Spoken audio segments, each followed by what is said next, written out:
మన ప్రియతమ ముఖ్యమంత్రి గౌరవనీయులు శ్రీ నారా చంద్రబాబు నాయుడు గారు వేదిక మీద ఉన్నారు. మీ అందరికీ అభివాదం చేస్తున్నారు. అందరూ దయచేసి కూర్చోవలసిందిగా మనవి చేస్తున్నాం. మీ అందరికీ ముందే చెప్పాం, ఎవరు వీడియోలు తీయకండి అని. దయచేసి వీడియోలు తీయకండి. అలాగే కార్యక్రమాన్ని ప్రారంభించుకుందాం. ఈనాడు ఇక్కడ పేదల సేవలో ప్రజావేదిక కార్యక్రమానికి విచ్చేసినటువంటి మన ప్రియతమ ముఖ్యమంత్రి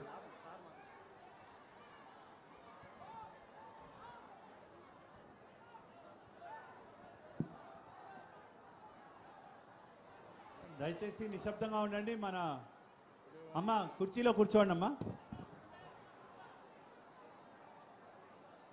నిశ్శబ్దంగా ఉంటే కార్యక్రమం మొదలు పెడదాం.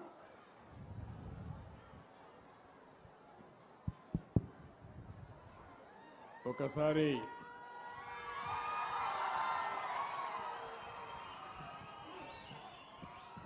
నేను పెద్దన్న గారి పల్లె గ్రామానికి వచ్చినప్పుడు నాకు ఘన స్వాగతం పలికిన సోదరి సోదరులందరికీ నా నమస్కారాలు, అభినందనలు, శుభాభినందనలు. మనం మీటింగ్ ప్రారంభించుకునే ముందే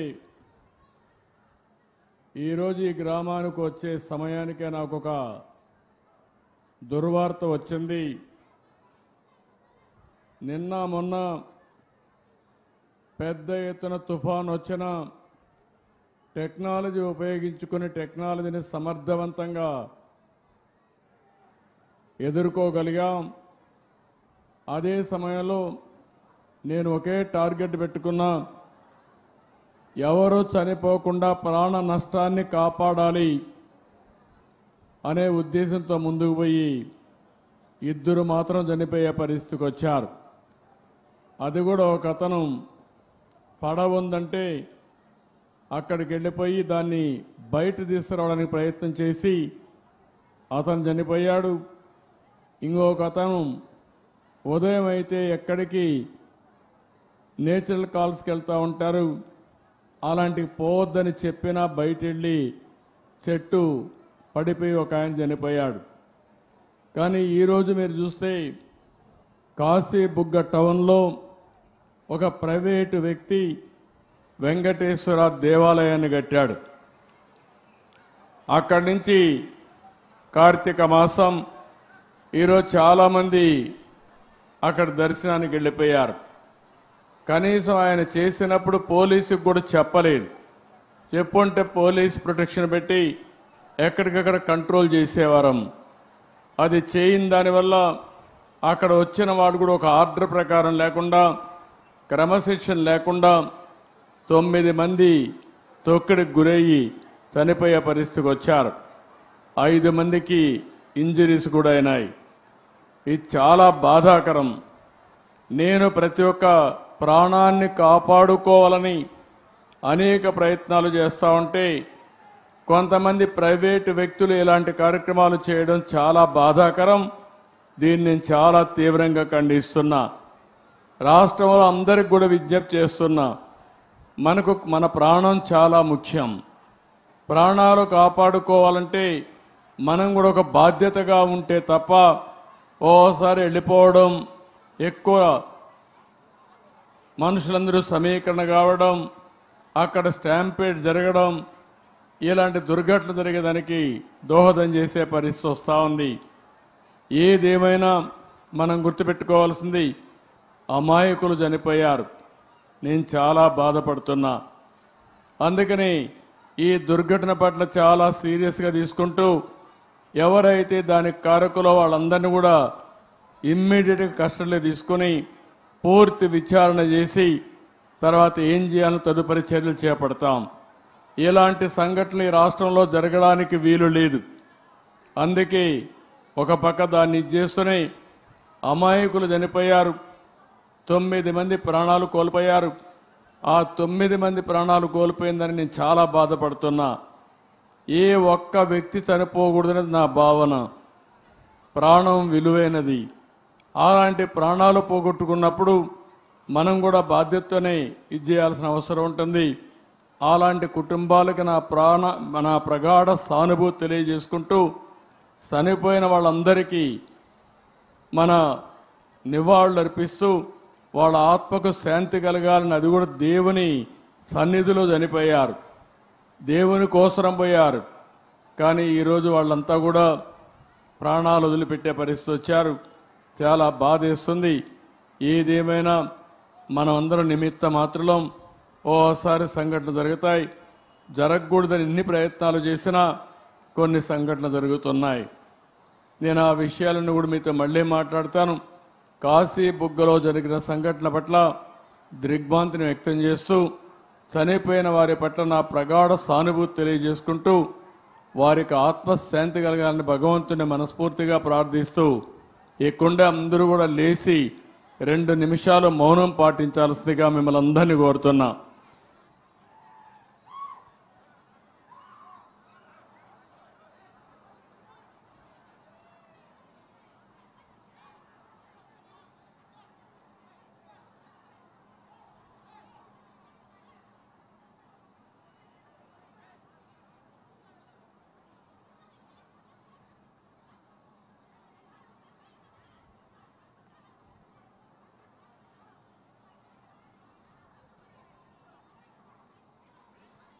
ఓకే అమ్మా, కూర్చోండి.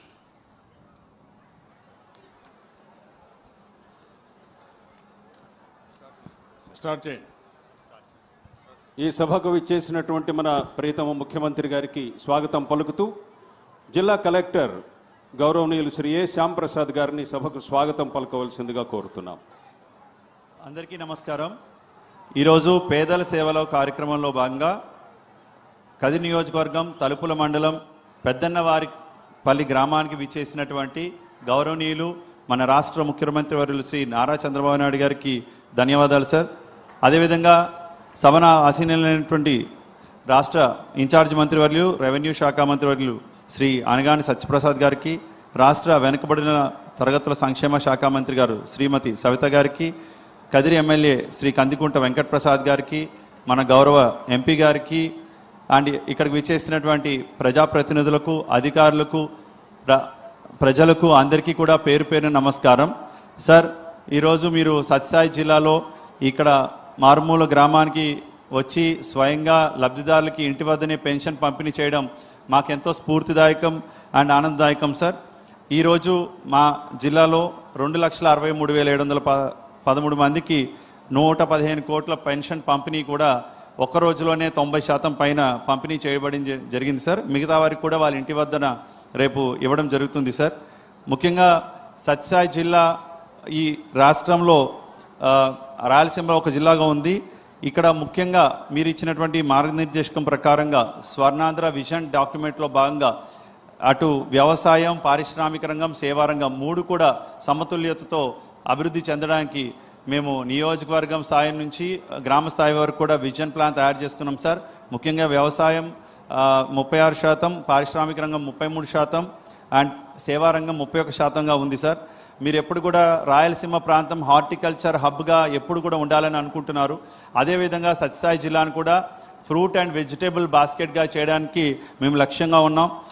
మీరు ఇచ్చిన ప్రోత్సాహంతో 2016లో అరటి సాగులో ఎంతో ముందుకు వెళ్ళినటువంటి రాయలసీమ జిల్లా ఈరోజు మా సత్యసాయి జిల్లాలో 1,14,000 హెక్టార్లలో 30 లక్షల టన్నుల అరటి ఉత్పత్తి అవుతుంది సార్. ఇది యూరోప్ ఖండం, మధ్యాసియా ఖండాల్లో కూడా ఇది ఎక్కువగా ఎక్స్పోర్ట్ అవుతుంది సార్. మా జిల్లాలో ముఖ్యంగా ఈ డ్రిప్ ఇరిగేషన్కి ఇంకా 75,000 ఎకరాల అవకాశం ఉంది సార్. అది కూడా ఈ సంవత్సరం 14,000 హెక్టార్లు తీసుకుంటున్నాము. And post harvesting and mulching and fruit covers చాలా ఎనర్జీస్ కన్వర్జెన్స్తో చాలా కార్యక్రమాలు చేపడుతున్నాం సార్. ముఖ్యంగా మా జిల్లా ప్రధానమంత్రి ధనధాన్య కృషి యోజనలో కూడా ఎంపిక అయ్యింది. రాబోయే 6 సంవత్సరాల్లో రైతుల ఆదాయం రెట్టింపు చేయాలనే ఉద్దేశంతో ఈ కార్యక్రమం ముడిపడి ఉంది సార్. అందులో భాగంగా ఈ మీరు చెప్పినటువంటి కార్యక్రమాలన్నీ కూడా చేపట్టడం జరుగుతుంది. అదేవిధంగా మల్బరీ సాగులో కూడా రాష్ట్రంలో అత్యధిక సాగు 52,000 ఎకరాలు ఇక్కడ సాగు అవుతుంది సార్. దాన్ని కూడా రైతులకి చాలా ప్రోత్సాహిస్తూ షెడ్స్ మొదలైన వాటికి ఎన్ఆర్జీఎస్తో చేస్తున్నాం సార్. అండ్ ఇక్కడ గొర్రెల పెంపకం అండ్ మిల్క్ అనిమల్స్కి కూడా చాలా ప్రసిద్ధి సార్. రాష్ట్రంలో అత్యధిక గొర్రెలు ఇక్కడ మరియు మేకల ఇక్కడ ఉంటాయి సార్. దాని ద్వారా కూడా ఇక్కడ చాలా కుటుంబాలకి లైక్ యానిమల్ క్యాంప్స్ కానీ వారికి ట్రీట్మెంట్స్ కానీ వ్యాక్సినేషన్ డివార్మింగ్స్ కూడా రెగ్యులర్గా చేయిస్తున్నాం సార్. హెచ్ఎన్ఎస్ఎస్ ద్వారా ఈసారి ఇక్కడ 183 మీరు ఏదైతే హెచ్ఎన్ఎస్ఎస్ ఇక్కడ జీవనాడిగా ఉంటుంది సార్, ఇక్కడ 183 చెరువులకు గాను ఇప్పటి వరకు 83 చెరువులు నింపడం జరిగింది. రాబోయే రోజుల్లో మిగతా చెరువులు కూడా నింపడం జరుగుతుంది సార్. ఈ జిల్లాలో ఈ గ్రామంలో కూడా 3 చెరువులు హెచ్ఎన్ఎస్ఎస్ ద్వారా నింపడం జరుగుతుంది సార్. పారిశ్రామిక రంగంగా కూడా ఈ జిల్లాలో 231 కిలోమీటర్ల నేషనల్ హైవే ఉంది సార్. అటు చెన్నై, బెంగళూరు, అమరావతి మరియు హైదరాబాద్ అన్నింటికీ కూడా ఇది ఒక అనుసంధానంగా ఉన్నటువంటి జిల్లా ఇది. సో ఇక్కడ పారిశ్రామికంగా MSME and large industries put together ఇంచుమించుగా 18,500 కోట్లు పెట్టుబడి పెట్టి కియా లాంటి ప్రముఖ సంస్థలు కూడా స్థాపించారు సార్. అనేక ఉపాధి 1,00,000 దాకా ఉపాధి ఆల్రెడీ జరుగుతుంది సార్. ఈ త్వరలో పార్ట్నర్షిప్ సమ్మిట్లో కూడా మా జిల్లాలో ఒక 5 యూనిట్లు ప్రారంభం అవుతున్నాయి సార్. 832 కోట్లు 1,200 మందికి ఉద్యోగాలు ఇవ్వడం జరుగుతుంది. అదేవిధంగా గ్రౌండ్ బ్రేకింగ్ సెరమనీకి కూడా 7 యూనిట్స్ ఉన్నాయి సార్. 3,654 కోట్లు 8,062 ఉద్యోగాలు, సుమారుగా 10,000 ఉద్యోగాలు అతి త్వరలో ఈ జిల్లాలో రాబోతున్నాయి సార్ పారిశ్రామిక రంగంగా. ఈవెన్ రెన్యూవబుల్ ఎనర్జీలో కూడా ఆల్రెడీ 1,600 మెగావాట్స్ కమిషన్ అయింది సార్. ఇంకా 800 మెగావాట్స్ ప్రతిపాదనలు సేకరణలో భాగంగా ఉంది సార్.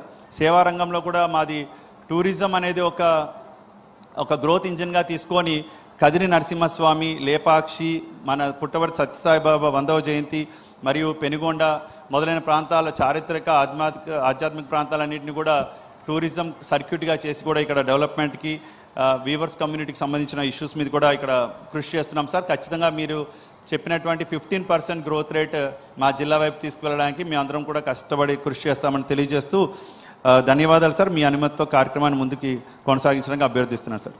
Thank you.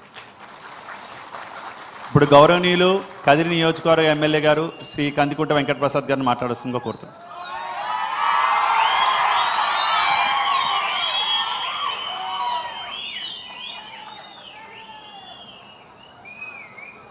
పేదల సేవలు అనే ఒక కార్యక్రమంలో భాగంగా ఈ రోజున కదిరి నియోజకవర్గంలో పేదల సేవ కార్యక్రమంలో పాల్పంచుకోవాలని చెప్పేసి విచ్చేసినటువంటి మనందరి ప్రియతమ నాయకులు గౌరవనీయులు పూజ్యులు ఈ రాష్ట్ర ముఖ్యమంత్రి వర్యులు శ్రీ నారా చంద్రబాబు నాయుడు గారికి, అదేవిధంగా వేదిక మీద ఉన్నటువంటి కలెక్టర్ గారికి, ఇన్ఛార్జ్ మంత్రి సోదరులు ఆనగాని సత్యప్రసాద్ గారికి, వేదిక మీద ఉన్నటువంటి సోదరి రాష్ట్ర మంత్రివర్యులు సవితమ్మ గారికి, అదేవిధంగా పెద్దలు గౌరవనీయులు మన హిందూపూర్ పార్లమెంట్ సభ్యులు శ్రీ బీకే పార్సారథి గారికి, అదేవిధంగా ఈ రోజున మార్గదర్శకులుగా ఇక్కడ కూర్చున్నటువంటి బంగారు కుటుంబాలుగా కూర్చున్నటువంటి సోదరులు సోదరీమణులకి, వేదిక మీద ముందున్నటువంటి పెద్దన్న వారిపల్లి గ్రామ ప్రజానీకానికి, అంత్యస్థాయిలో విచ్చేసినటువంటి తెలుగుదేశం పార్టీ కార్యకర్తలకి, అధికారులకి అందరికి కూడా పేరు పేరున నమస్కారాలు. ఈ రోజున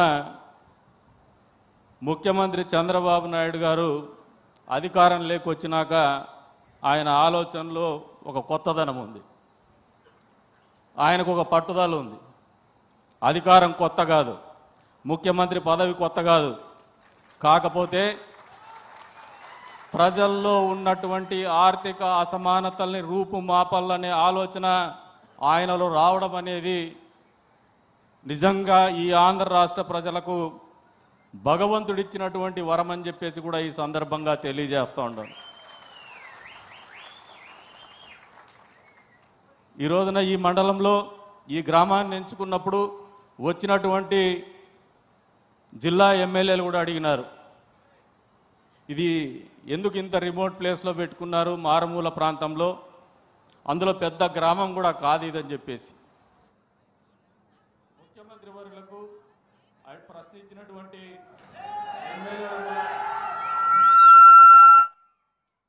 ఒక సమాధానం చెప్తున్నాం సార్. ఎదురుకు కనపడుతూ ఉండేది ఒక కొండ సార్, అది కొండకు అటువైపున జగన్మోహన్ రెడ్డి ఉంటాడు సార్, ఈ పక్కన మేము ఉంటాం సార్.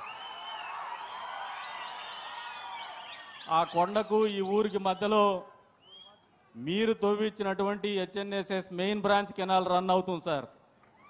మీరు గతంలో ముఖ్యమంత్రిగా ఉన్నప్పుడు ఏదైతే దాదాపు 100 కోట్ల రూపాయలు వెచ్చించి ఈ ప్రాంతం గుండా HNSS main branch canal, Punganur branch canal రెండు కూడా పంపించి అటువైపునైతే చెర్లోపల్లి రిజర్వాయర్ జలానికి మీరు కృష్ణా నదీ జలాలను అందించి ఈ ప్రాంతంలో ఏదైతే మెయిన్ బ్రాంచ్ కెనాల్ ఉండిందో ఆ రోజుల్లో నీళ్లు ఇవ్వలేనటువంటి పరిస్థితుల్లో మళ్ళీ అధికారంలోకి వచ్చినటువంటి జగన్మోహన్ రెడ్డి 5 ఏళ్ల పాటు ఒక్క రూపాయి కూడా ఖర్చు పెట్టకుండా ఈ ప్రాంతానికి ఒక్క చుక్క నీళ్లు ఇవ్వనటువంటి పరిస్థితి వాస్తవమా కాదని మీరు అందరూ తెలియజెప్పమంటున్నాను ముఖ్యమంత్రి గారికి.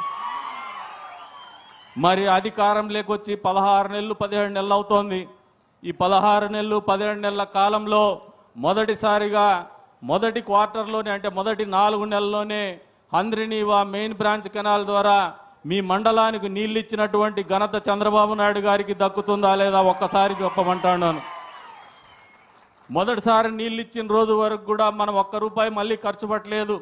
అప్పట్లో ఏదైతే ముఖ్యమంత్రిగా చంద్రబాబు నాయుడు గారు తవ్వినటువంటి కాలువలోనే నీళ్ళు ఇచ్చినాం, కానీ జగన్మోహన్ రెడ్డి యొక్క భాగస్వామ్యం నయా పైసా లేనటువంటి పరిస్థితులు ప్రజలకు తెలియజెప్పాలా. వాళ్ళ జీవితాల్లో వచ్చినటువంటి మార్పుల గురించి వాళ్ళందరికీ కూడా ఒక ఆలోచన ఉంది, ఒక నమ్మకం ఉంది, ఒక స్పష్టత ఉంది. కాబట్టే ఈ ప్రాంతాన్ని ఎంచుకున్నామని చెప్పేసి తెలియజెప్తున్నాం సార్.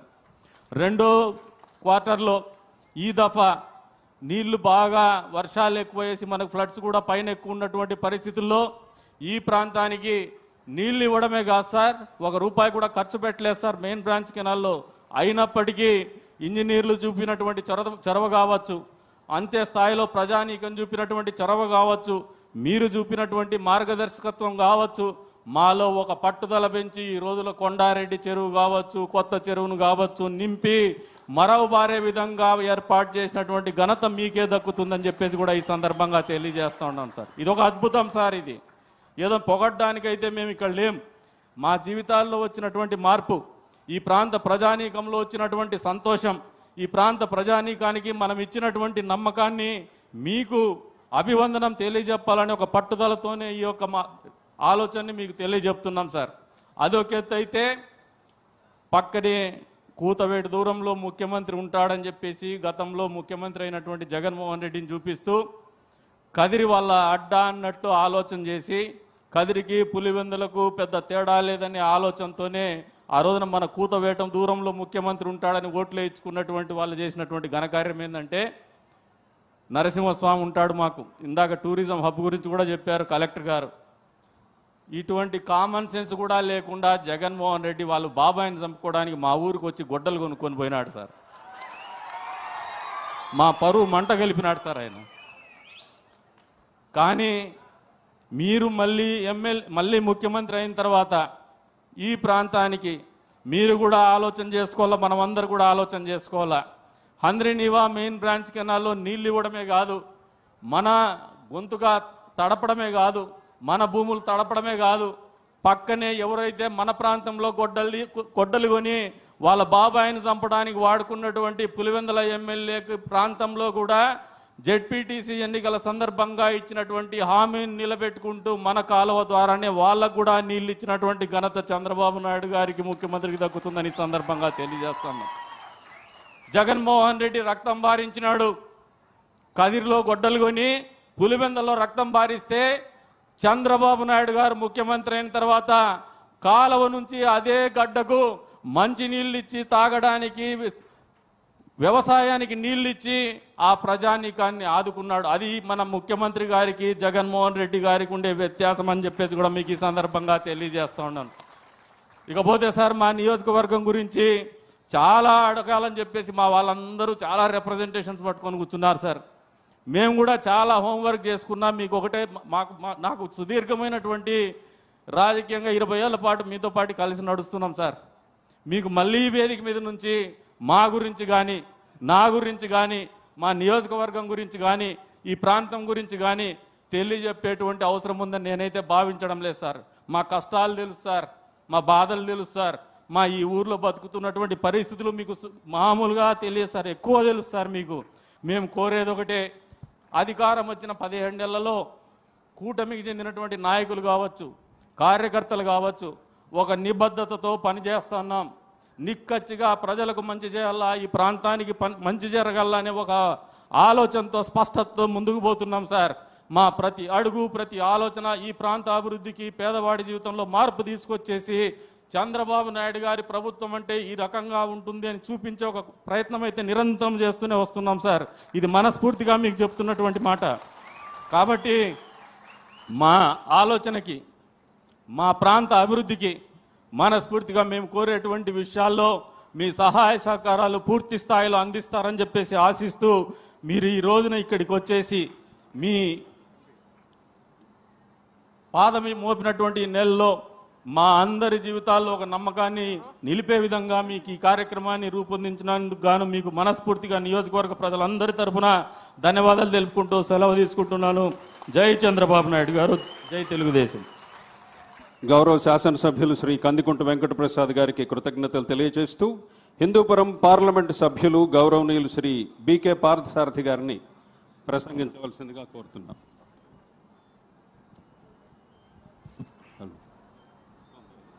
పేదల సేవలో భాగంగా ఇచ్చేసినటువంటి పూజ్యులు పెద్దలు రాష్ట్ర ముఖ్యమంత్రి గారు చంద్రబాబు నాయుడు గారికి, రెవెన్యూ శాఖ మంత్రులు, అదేవిధంగా వెనకబడిన తరగతుల శాఖ మంత్రులు, కలెక్టర్ గారు, వేదికను అలంకరించిన పెద్దలు, అదేవిధంగా ఇక్కడికి ఇచ్చేసినటువంటి సోదరీమణులు, పాత్రికేయులందరూ కూడా పేరు పేరు నా నాయకు నమస్కారం. చాలా సంతోషం సార్. కదిరి అంటేనే కదిరికి చెందినటువంటి తలుపుల మండలంలో మారుమూల గ్రామం పెద్దన్న గారిపల్లి సార్. అదేవిధంగా ఈ గ్రామానికి రావడం చాలా సంతోషం సార్. అయితే మనం అందరం చూసాం, మొన్న ఎన్నికల ముందు చూసినట్లయితే ఎన్నికల మేనిఫెస్టోలో మన పూజ్యులు పెద్దలు నారా చంద్రబాబు నాయుడు గారు హామీలు ఇచ్చారు. మేము అధికారంలోకి వస్తే సూపర్ 6 అంశాలన్నీ కూడా తప్పనిసరిగా అమలు చేస్తామని చెప్పడం, అదేవిధంగా ఈ 18 నెలల కాలంలోనే పూర్తి స్థాయిలో మ్యాక్సిమం అన్ని కూడా హామీల్ని నెరవేర్చినటువంటి ఘనత మన ముఖ్యమంత్రి గారికి దక్కుతుంది. అదేవిధంగా కొన్ని అంశాలు ఉండొచ్చు, కొన్ని చెప్పినవి కూడా చేసినటువంటి ఘనత మన ముఖ్యమంత్రి గారికి. అయితే ఇంకా కొన్ని ఉన్నాయి, అవి కూడా రాష్ట్ర ఆర్థిక పరిస్థితి బాగాలేనటువంటి సందర్భంలో పగ్గాలు చేపట్టినటువంటి మన ముఖ్యమంత్రి గారి యొక్క ఆలోచనతో ఈరోజు ఈ రాష్ట్ర ప్రభుత్వం స్లోగా ఈరోజు ఆర్థిక పురోగతి సాధిస్తున్నటువంటి సందర్భం మీ అందరికి కూడా తెలుసు, మనందరికి కూడా తెలుసు. అయితే కష్ట నష్టాలు ఉన్నాయి. అవగాహన, ఆలోచన, పరిపాలన తెలియనటువంటి ఒక ముఖ్యమంత్రి వస్తే ఏ విధంగా రాష్ట్రం ఉంటుందో మనందరూ కూడా తెలుసు. 14 నుండి 24 లోపల ఈ రాష్ట్రం నాశనం అయిపోయింది, సర్వనాశనం అయిపోయింది. ఆర్థికంగా వెనకబడిపోయినటువంటి తరుణం. అదేవిధంగా ఆ రోజు విభజన జరిగినప్పుడు 2014 నుండి 2019లో కూడా ఆర్థికంగా వెనకుండినా కూడా ఆ రోజు రాష్ట్రాన్ని సర్వతోముఖ అభివృద్ధి ఆర్థికంగా ముందుకు తీసుకుపోతున్నటువంటి తరుణంలో ఒక అపశృతి జరిగింది. ఆ రోజు జగన్మోహన్ రెడ్డి 2019లో అధికారంలోకి రాకపోతే ఈ రాష్ట్రం ఈరోజు భారతదేశంలోనే అగ్రగామిగా ఉండేదని సందర్భంగా తెలియజేస్తా ఉన్నా. మనమంతా చూసాం, మొన్న 2014లో ఎన్నికైన తర్వాత మ్యాక్సిమం అందరినీ కెనాల్ అయితేనేమి, డ్యామ్స్ ముఖ్యంగా మా గొల్లపల్లి అయితేనేమి, చెర్లోపల్లి అయితేనేమి, మారాలు అయితేనేమి అన్నీ కూడా మన నాయకుడు చంద్రబాబు నాయుడు గారి నాయకత్వంలోనే అవన్నీ కూడా పూర్తి చేయడం జరిగింది. అదేవిధంగా ఆ రోజు మాన్లేల నుండి కూడా వైడీ కార్యక్రమాన్ని చేపడితే 19లో అధికారం కోల్పోయిన తర్వాత జగన్మోహన్ రెడ్డి వచ్చిన తర్వాత ఒక తూటుబట్టు కూడా ఖర్చు పెట్టలేదని సందర్భంగా తెలియజేస్తా ఉన్నాం. అదేవిధంగా మన ముఖ్యమంత్రి గారు చంద్రబాబు నాయుడు గారు 24లో అధికారంలోకి వచ్చిన తర్వాత దాదాపుగా 2700 కోట్ల రూపాయలు వెచ్చించి మాల్యాల నుండి కుప్పం వరకు కూడా ఈ రోజు నీళ్లు ఇచ్చినటువంటి ఘనత మన నాయకుడిదని సందర్భంగా తెలియజేస్తా ఉన్నాం. అదేవిధంగా ఆ రోజుల్లో 2014లో కియా పరిశ్రమ వచ్చింది, కార్ల పరిశ్రమ, అది మన నాయకుడి యొక్క ఘనత. అదేవిధంగా అనుబంధ సమస్యలు కూడా మన నాయకత్వంలో వస్తా ఉంటే అవన్నీ కూడా జగన్మోహన్ రెడ్డి వచ్చిన తర్వాత వేరే రాష్ట్రాలకు కూడా వెళ్ళిపోవడం జరిగింది. ఈరోజు మన ముఖ్యమంత్రి గారు వచ్చిన తర్వాత, మన నాయకుడు వచ్చిన తర్వాత అత్యంత వెనకబడినటువంటి ఈ రాయలసీమలో అనంతపురం జిల్లాకి ఎక్కువగా ప్రాధాన్యత ఇస్తూ ఈరోజు పరిశ్రమలకు కూడా కృషి చేయడం ద్వారా ఈరోజు సోలార్ ఈరోజు మడక్సిర ప్రాంతానికి వస్తూ ఉంది. అదేవిధంగా పెనుగొండ ప్రాంతానికి వస్తూ ఉంది. పరిశ్రమలు కూడా ఈరోజు డిఫెన్స్ అయితేనేమి ఇలాంటి కర్మాగారాలన్నీ కూడా ఈరోజు మన అనంతపురం జిల్లాకి రావడం జరుగుతూ ఉందంటే దాని కృషి మన ముఖ్యమంత్రి గారికి దక్కుతుంది. ఏది ఏమైనా ప్రజలంతా కూడా ఆలోచన చేయాలా. ఒక అవగాహన, ఆలోచన, పరిపాలన తెలిసినటువంటి పరిపాలన దక్షుడు మన నాయకుడు చంద్రబాబు నాయుడు గారి నాయకత్వంలో ఇంకా ఇది 10 కాలాల పాటు ఉండాలి. అదేవిధంగా స్థిరమైనటువంటి ప్రభుత్వాలు ఉంటేనే ఏదైనా కూడా సాధించేదానికి అవకాశం ఉంటుందని ఈ సందర్భంగా తెలియజేస్తూ, మన దేశంలో కూడా చూస్తే గుజరాత్ ఈరోజు స్థిరంగా అక్కడ పరిపాలన జరుగుతూ ఉంది, దాదాపు 22-23 సంవత్సరాలు. కాబట్టి అక్కడ అభివృద్ధి చెందుతూ ఉంది. కాబట్టి మన తెలుగుదేశం పార్టీ కూడా ఇంకొక 20 సంవత్సరాలు ఏకదాటిగా కంటిన్యూగా నడిస్తే భారతదేశంలో అగ్రగామిగా అనంతపురం జిల్లా రాష్ట్రం కూడా ఉంటుందని సందర్భంగా తెలియజేసుకుంటూ ఈ అవకాశం ఇచ్చినటువంటి పెద్దలందరికీ ధన్యవాదాలు తెలియజేస్తూ సెలవు తీసుకుంటాను. Thank you very much. Hindupuram శాసనసభ్యులు గౌరవనీయులు శ్రీ బీకే పార్థసారథి గారికి కృతజ్ఞతలు చెల్లిస్తూ ఇప్పుడు మన ప్రియతమ ముఖ్యమంత్రి గౌరవనీయులు శ్రీ నారా చంద్రబాబు నాయుడు గారు తమ సందేశాన్ని ఇస్తారు. అపర చాణక్యుడిగా పేరుగాంచినటువంటి మన ప్రియతమ ముఖ్యమంత్రి రాష్ట్రం నలుమూలల ఆ చివర నుంచి ఈ చివర దాకా చూడగలిగినటువంటి చారచక్షువు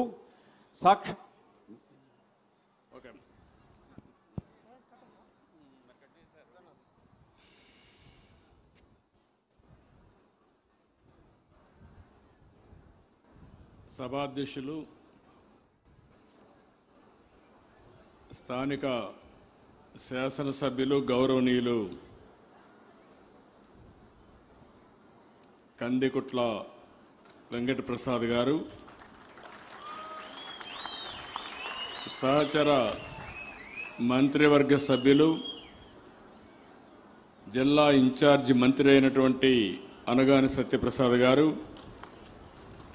బీసీ సంక్షేమ శాఖ మంత్రి శ్రీమతి సబిత గారు, స్థానిక పార్లమెంట్ సభ్యులు గౌరవనీయులు శ్రీ పార్థసారథి గారు, ఈరోజు వేదిక పైన మార్గదర్శి మన్సూర్ గారు, బంగారు కుటుంబం మహేశ్వరి గారు, అదే మరి పెన్షన్దారులు కూడా వెంకటనారాయణ గారు, దేవర్ల చైతన్య గారు, వెంకట సుబ్బారెడ్డి గారు, నారాయణమ్మ గారు, జిల్లా కలెక్టర్ గారు, ఈరోజు నేను ఇక్కడికి వచ్చినప్పుడు అఖండ స్వాగతం పలికిన సోదరి సోదరమండలందరికీ మరొక్కసారి నా నమస్కారాలు, అభినందనలు, శుభాభినందనలు.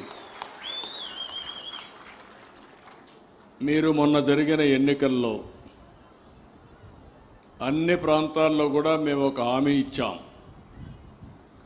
ఆ రోజు నేను కానీ అదే మాదిరిగా జనసేన అధినేత పవన్ కళ్యాణ్ గారు కానీ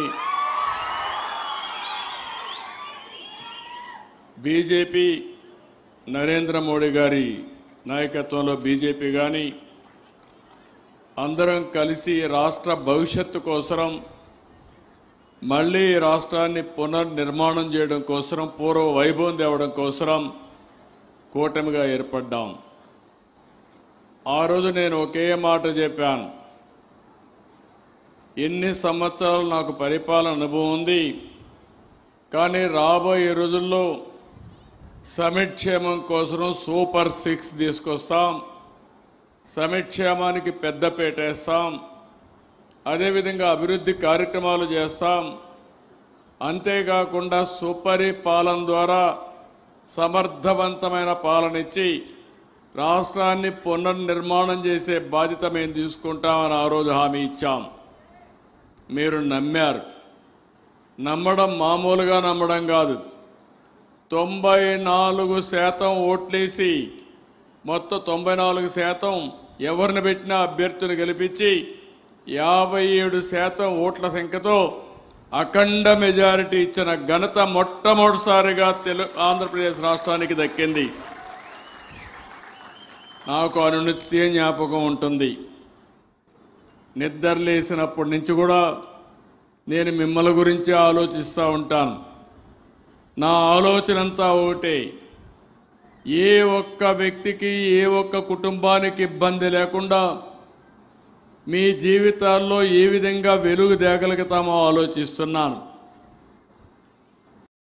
సంక్షేమ కార్యక్రమాలు అవసరం. అభివృద్ధి చేస్తేనే సంక్షేమ కార్యక్రమాలకు డబ్బులు వస్తాయి. సుపరిపాలన చేస్తేనే మనకు వచ్చే ఆదాయం పెరుగుతుంది. అదే మరిగా సంక్షేమంగా కూడా సుజావుగా ఇచ్చే అవకాశం ఉంటుంది. నేను అందుకే మొదటి తారీఖున ప్రతి నెల పేదల సేవలో కార్యక్రమం పెట్టాను. నేను కూడా బటన్ నొక్కచ్చు, ఇంట్లో కూర్చోవచ్చు, పరదాలు కట్టుకొని రావచ్చు. కానీ నేను ఒకటే ఆలోచించాను, ప్రజాసేవలో ప్రజా మనిషిగా ఉండాలనే ఉద్దేశంతో మీ ముందుకు వస్తున్నా, మీ ఇంటికి వస్తున్నా, మీ ఇంట్లోనే మీకు పింఛన్లు ఇస్తున్నా. అది మునుపటి పరిపాలనకు ఇప్పుడు పరిపాలనకు వ్యత్యాసం. ఆ రోజు ఆకాశంలో వస్తే కిందన చెట్లు నరికేసేవారు. అంటే విధ్వంసం ఏ విధంగా జరిగిందో మీరు చూశారు. ఈరోజు రాయలసీమలో మన అవి కూడా వస్తాను. అయితే ఈరోజు ఒక్క విషయం మీరు గుర్తుపెట్టుకోవాల్సింది, నిన్నటి వరకు తుఫాన్ మామూలు కాదు. ఆ తుఫాను మనం చూస్తే అందరం కూడా భయపడిపోయే పరిస్థితి వచ్చింది. ఎంత నష్టం జరుగుతుందో తెలియదు. మళ్ళీ కాకినాడ దగ్గర క్రాస్ అవుతుందంటే నాకు 96, 97 జ్ఞాపకం వచ్చాయి. అంత పెద్ద పెను తుఫాన్ వచ్చినప్పుడు టెక్నాలజీని కూడా చాలా వరకు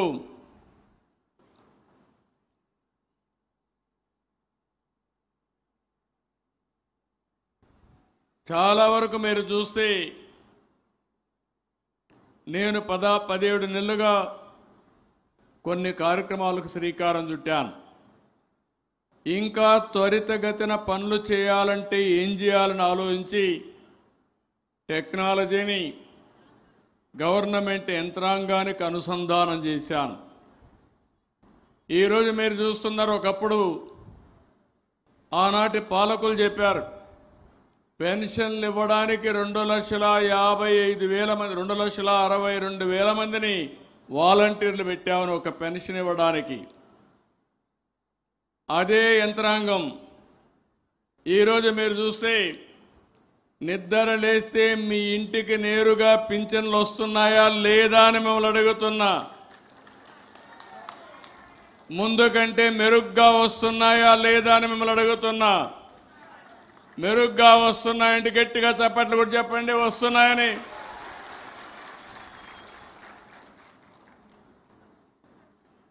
ఎక్కడ పింఛన్ ఇచ్చారో మా కంప్యూటర్లో ఆటోమేటిక్గా వచ్చేస్తుంది. ఏ టైంలో ఏ వ్యక్తికి ఏ స్పాట్లో ఇచ్చారో నేరుగా వస్తుంది. దాంతో నేను తృప్తి పడలేదు. సాయంత్రం మళ్ళా మీకు ఒక IVRS మెసేజ్ పంపిస్తున్నా. ఆ మెసేజ్ ప్రకారం వచ్చిన అధికారి సక్రమంగా ఇచ్చాడా, లేకుంటే మిమ్మల్ని తక్కువగా చూశాడా, చులకనగా చూశాడా, అది కూడా తెప్పించుకుంటున్నా. ఇవన్నీ చేస్తున్నానంటే నాకు ఈ పేదవాళ్లపై నుండే ప్రేమ నాకుండడమే కాదు, అధికార యంత్రాంగానికి కూడా అదే భావన ఉండాలనే ఉద్దేశంతో ఈ ప్రభుత్వం పనిచేస్తున్నామని చెప్పి కూడా నేను మీకు తెలియజేస్తున్నా. ఈరోజు మొన్న వచ్చినటువంటి మొంతా తుఫాన్ ప్రజలకు కష్టాలు తెచ్చింది, నష్టాలు తెచ్చింది. కానీ తొలి రోజునే నేను అప్రమత్తమయ్యాను. ఇంత మునుపు చాలా తుఫాన్లు నేను చూశాను. సమైక్య ఆంధ్రప్రదేశ్లో మీరు చూస్తే 96, 97లో హరికేన్ తుఫాను చూశాం. 2016 ఆ ప్రాంత 15, 16, 15లోనే ఉదుగు తుఫాను చూశాం. తర్వాత తిత్లీ తుఫాను చూశాం. అనేక వరదలు చూశాం, అనేక కరువులు కూడా చూశాం. నేను వస్తానే ఒక 5 పాయింట్ ఫార్ములా పెట్టాను.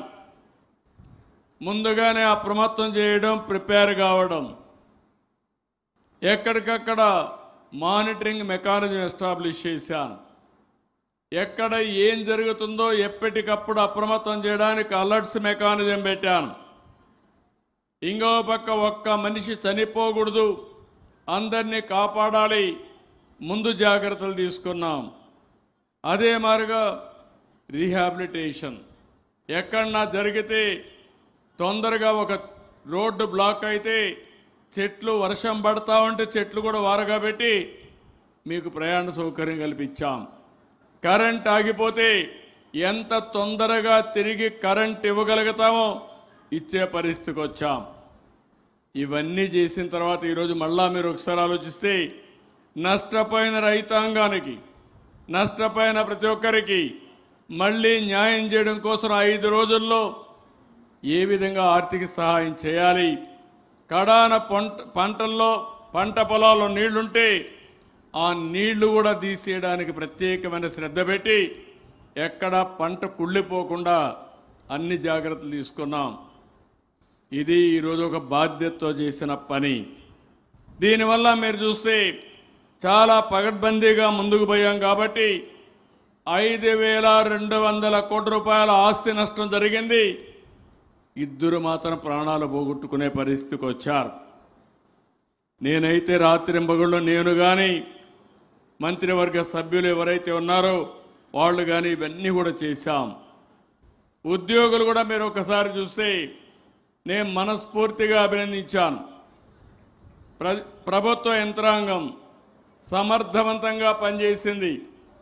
చీఫ్ సెక్రటరీ దగ్గర నుంచి గ్రామ స్థాయిలో ఉండే సచివాలయ సిబ్బంది వరకు సమర్థవంతంగా పనిచేయించిన ఘనత ఈ ఎన్డీఏ ప్రభుత్వానిదని మరొకసారి మీకు విజ్ఞప్తి చేస్తున్నా. ఎక్కడన్నా ఒక వ్యక్తి ఇబ్బందుల్లో ఉన్నా అంటే ఆదుకున్నాం. ఇంకొక పక్క ఎక్కడైనా ఈ విపత్తు వస్తుందంటే ముందు జాగ్రత్తగా అతనికి చెప్పి అవసరమైతే బలవంతంగా సురక్షిత ప్రాంతాలకు తీసుకెళ్ళామని చెప్పి కూడా నేను మీకు తెలియజేస్తున్నా. అదే మరిగా ప్రజాప్రతినిధులు ఇప్పుడే కందికుంట్ల ప్రసాద్ గారు చెప్పినట్టు ఎక్కడికక్కడ ఎమ్మెల్యేలు అప్రమత్తమయ్యారు, ఎంపీలు అప్రమత్తమయ్యారు, జిల్లా యంత్రాంగంతో కలిసి పనిచేశారు. రియల్ టైంలో మానిటర్ చేశాం. 5 రోజులు మానిటర్ చేశాం. ఈ 5 రోజుల వల్ల ఎక్కడా ఎలాంటి ఇబ్బంది లేకుండా దీని మీద గట్టెక్కగలిగామని చెప్పి నేను మీకు తెలియజేస్తున్నా. నేను ఆ రోజు ఒకసారి మీ అందరికీ చెప్పాను. ఇప్పుడు ఇక్కడ చూస్తే అందరి దగ్గర సెల్ ఫోన్లు ఉన్నాయా? సెల్ ఫోన్లు ఉన్నాయని వాళ్ళు చేలిపైకెత్తండి, చూపించండి మీ సెల్ ఫోన్లు.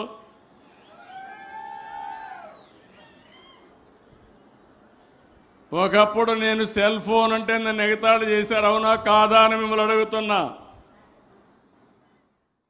ఆ రోజు సెల్ ఫోన్ అంటే ఎగతాళి చేసిన వాళ్ళు ఈరోజు సెల్ ఫోన్ వాడే పరిస్థితికి వచ్చారు. వాళ్ళు కూడా వాడుతున్నారు.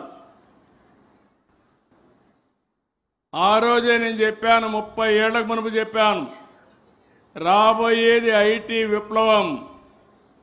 ఎవరైతే ఈ విప్లవాన్ని అందిపుచ్చుకుంటారో వాళ్ళకు ఇబ్బందులు తక్కువ ఉంటాయి, అనుకున్న లక్ష్యాన్ని ఈజీగా చేరుకుంటారని ఆ రోజు చెప్పా. ఆ రోజు హైటెక్ సిటీ హైదరాబాద్లో కట్టాం, ఐటీని ప్రమోట్ చేశాం. 25 ఏళ్ళలో జరిగింది మీరు చూస్తే ప్రపంచంలో తెలుగు వాళ్ళు ఎక్కడికంటే అక్కడికి వెళ్ళిపోయారు. మొన్నే నేను దుబాయ్ నుంచి వచ్చాను. దుబాయ్ నుంచి వస్తే నేను ఒక మీటింగ్ పెడితే తెలుగు వాళ్ళ కోసం కొన్ని వేల మంది హాళ్ళు పట్టలేదు, దానికంటే పెద్ద హాలు దొరికే పరిస్థితి లేదు. అంటే ఈరోజు ప్రపంచంలో తెలుగు వాళ్ళు లేని గడ్డ దేశం లేదంటే అది తెలుగుదేశం పార్టీ చూపించిన చొరవ. 25 ఏళ్లకు మునుపు ఒకప్పుడు అందరూ కూడా మన వాళ్ళు కూలీల కోసం, కూలి పనుల కోసం వెళ్ళేవారు. ఇప్పుడు కూలి పనుల కోసం కాదు, ఆ దేశంలో ఐటీ విప్లవంతో పనిచేసి ఆ దేశంలో ఉండే వాళ్ళకంటే ఎక్కువ ఆదాయం సంపాదించే వాళ్ళు ఈ తెలుగు జాతి అని చెప్పి కూడా నేను మీకు తెలియజేస్తున్నా. ఇప్పుడు నేను ఆలోచించాను, మరో విప్లవానికి నాంది పలుకుతున్నా. ఆ విప్లవమే మీరు చూస్తే మొన్నే గూగుల్ విశాఖపట్నానికి వచ్చింది. ఆర్టిఫిషియల్ ఇంటెలిజెన్స్తో డేటా సెంటర్ పెట్టి దగ్గర ఒకేసారి 15 బిలియన్ US అంటే 1,40,000 నుంచి 1,50,000 కోట్ల రూపాయలు విశాఖపట్నంలో పెట్టుబడి పెడుతున్నారంటే అది ఈరోజు ఎన్డీఏ ప్రభుత్వం పైన నమ్మకం, విశ్వాసం. ఒకప్పుడు ఇక్కడ కియా మోటార్స్, మీకు అందరికీ ఐడియా ఉంటుంది. నేను కియా మోటార్ తేవాలంటే నా దగ్గరికి వస్తే మీ మీద నమ్మకం ఉంది, మీ జిల్లాలో నీళ్లు ఎక్కడున్నాయని అడిగారు. ఈ అనంతపూర్ ఇప్పుడు హిందూపూర్ జిల్లాలోనే ఈ పరిశ్రమ వస్తుంది. ఆ రోజు నేను ఒకే మాట చెప్పాను, నేను నీళ్లు తెస్తాను, నీళ్లు తెచ్చిన తర్వాత మీరు పెట్టమంటే ఒక యుద్ధ ప్రాతిపదిక మీద గొల్లపల్లి రిజర్వాయర్ కట్టి అందరి నీవా పూర్తి చేసి కియా మోటార్ తీసుకొచ్చి కరువు సీమలో కియా మోటార్లు తయారు చేసి ప్రపంచానికి నడిపించిన ఘనత ఆ రోజు తెలుగుదేశం ప్రభుత్వాన్ని. దానివల్ల అనేక రకాలుగా అభివృద్ధి అయ్యే పరిస్థితి వస్తుంది. ఈరోజు నేను ఒకే విషయం మిమ్మల్ని అందరినీ కోరుతున్నాను. ఈరోజు టెక్నాలజీ ద్వారా మీకు అన్ని సర్వీసులు ఇస్తున్నాం. ఈ విషయం మీరు గుర్తుపెట్టుకోవాల్సిన అవసరం ఉంది. నేను ఒకటే ఆలోచిస్తున్నాను, ట్రాన్స్పరెన్సీ ఉండాలి. ప్రజల ధనం పైసా కూడా వృధా కాకుండా ఖర్చు పెట్టాలి. అనుకున్న లక్ష్యం ప్రకారం పేదవాడికి నిరంతరం న్యాయం చేసేట్టుగా ముందుకు పోయే కార్యక్రమానికి శ్రీకారం చుట్టాం. అదే సుపరిపాలన. నేను ఆర్టీజీఎస్ ఒకటి పెట్టాం, రియల్ టైం గవర్నెన్స్. ఇది అక్కడ ఐటీ మినిస్టర్గా లోకేష్ గారు అయితే ఆయన కూడా ఐటీ చేశాడు కాబట్టి సమర్థవంతంగా తీర్చిదిద్దే పరిస్థితికి వచ్చారు. నేను ఐటీ మినిస్టరు, అక్కడనే డిజాస్టర్ మినిస్టర్ కానీ ఇంకొక రోజునైతే పవన్ కళ్యాణ్ కూడా డిప్యూటీ సీఎం గారు అక్కడే కూర్చొని అందరం కూడా సమీక్షలు చేశాం. సమీక్షలు చేసి మీరు ఎక్కడా ఇబ్బంది లేకుండా చేయగలిగాం. భవిష్యత్తులో కూడా నేను ఒకటే మీకు అందరికీ హామీ ఇస్తున్నా, సుపరిపాలన ద్వారా టెక్నాలజీ అనుసంధానం చేసుకుని సరైన సమయంలో సరైన నిర్ణయం చేసి మీ అందరికీ ఎప్పటికప్పుడు మెరుగైన పాలన, మెరుగైన సూచనలు ఇస్తామని చెప్పి కూడా నేను మీకు తెలియజేస్తున్నా. మొన్నటి వరకు తుఫాన్ వచ్చింది, నిన్ననే చాలా దగ్గర నీళ్ళన్నీ తీసాం, అక్కడి నుంచి ఎన్యూమరేషన్ స్టార్ట్ చేశాం. నిన్న సాయంత్రమే ప్రిలిమినరీ రిపోర్ట్ కింద 5,250 కోట్ల రూపాయల నష్టం జరిగిందని కేంద్రాన్ని శాంక్షన్ చేయమని ఢిల్లీకి రిపోర్ట్ పంపించాం. మళ్ళీ నాకు గుర్తొచ్చింది, మీరు నిన్నటి వరకు బిజీగా ఉన్నా, మళ్ళీ మొదటి తారీఖు వచ్చింది. పేదల సేవలో మీ ముందుకు రావాలని ఈరోజు ఈ కార్యక్రమానికి ప్రాధాన్యత ఇచ్చాను. మీరు ఒక్కసారి చూస్తే నేను ఏ కార్యక్రమాన్నైనా వాయిదా వేస్తున్నాను కానీ మొదటి తారీఖున పేదలకు పింఛన్లు ఇచ్చే కార్యక్రమం ఎట్టి పరిస్థితుల్లో నేను వాయిదా వేయడం లేదు, వేసే పరిస్థితి లేదు. దానికి కారణం మీరు చూసినప్పుడు వయోవృద్ధులు, వితంతువులు, దివ్యాంగులు, చేనేతలు, గీత కార్మికులు, ఈ విధంగా 28 రకాల వ్యక్తులు వెయిట్ చేస్తున్నారు. ఈరోజు 4,000 రూపాయలు వృద్ధాప్య పింఛన్లు ఇస్తున్నాం. ఇంకో పక్క 6,000 రూపాయలు దివ్యాంగులకు ఇస్తున్నాం. కిడ్నీ పేషెంట్లు కానీ ఇలాంటి వాళ్ళు ఉంటే వాళ్ళందరికీ 10,000 రూపాయలు ఇస్తున్నాం. ఇంకో పక్క మంచానికే పరిమితమై కనీసం నడవలేని పరిస్థితి ఉంటే, ఒక అటెండెంట్ ఉంటే తప్ప జరగని పరిస్థితులు ఉంటే 15,000 రూపాయలు ఇస్తున్నాం. సంవత్సరానికి 33,000 కోట్ల రూపాయలు ఖర్చు పెట్టే ఏకైక రాష్ట్రం ఆంధ్రప్రదేశ్ రాష్ట్రం ఈ విషయం మీరు గుర్తుపెట్టుకోవాల్సిన అవసరం ఉంది. ఒకే ప్రోగ్రాం ఈ ప్రభుత్వం వచ్చిన తర్వాత 50,764 కోట్ల రూపాయలు పింఛన్ల కింద ఖర్చు పెట్టిన ప్రభుత్వం ఈ ఎన్డీఏ ప్రభుత్వం. ఇది దేశంలోనే ఒక రికార్డు. డీబీటీ ప్రోగ్రాంలో అతిపెద్ద ప్రోగ్రాం అని చెప్పి నేను మీకు తెలియజేస్తున్నా. ఇందులో మీరు ఒకసారి చూస్తే 59% అంటే 29,951 కోట్ల రూపాయలు మా ఆడబిడ్డలకే ఇచ్చామంటే అది నేను ఆనందపడుతున్నా. అన్ని రకాల ఆడబిడ్డలకు ఎక్కువ ఇచ్చిన ప్రభుత్వం, ఎక్కువ ఆదరించిన ప్రభుత్వం తెలుగుదేశం ప్రభుత్వం, ఎన్డీఏ ప్రభుత్వం అని చెప్పి కూడా నేను మీకు తెలియజేస్తున్నా. 4,93,00,000 మంది జనాభా ఉంటే అందులో 13% పింఛన్లు ఇస్తున్నాం. 63,35,147 మందికి నెలకు 2,745 కోట్లు ఇస్తున్నాం. నేను అడుగుతున్నా, ఎప్పుడైనా జీవితంలో మీరు చూశారా, ఆలోచించారా ఇంత పెద్ద ఎత్తున సహాయం జరుగుతుందని మిమ్మల్ని అడుగుతున్నాను. ఇది ప్రజా ప్రభుత్వం, పేదల ప్రభుత్వం. డబ్బులు లెక్క పెట్టుకోం. పేదల సమక్షమే పరమావధిగా మీకు న్యాయం చేస్తానని మరొక్కసారి మీ అందరికీ హామీ ఇస్తున్నాను. ఈ సత్యసాయి జిల్లాలో 116 కోట్లు ఖర్చు పెడుతున్నాం. 2,64,000 మందికి ప్రతి నెల ఈ పింఛన్లు మీకు అందజేస్తున్నాం.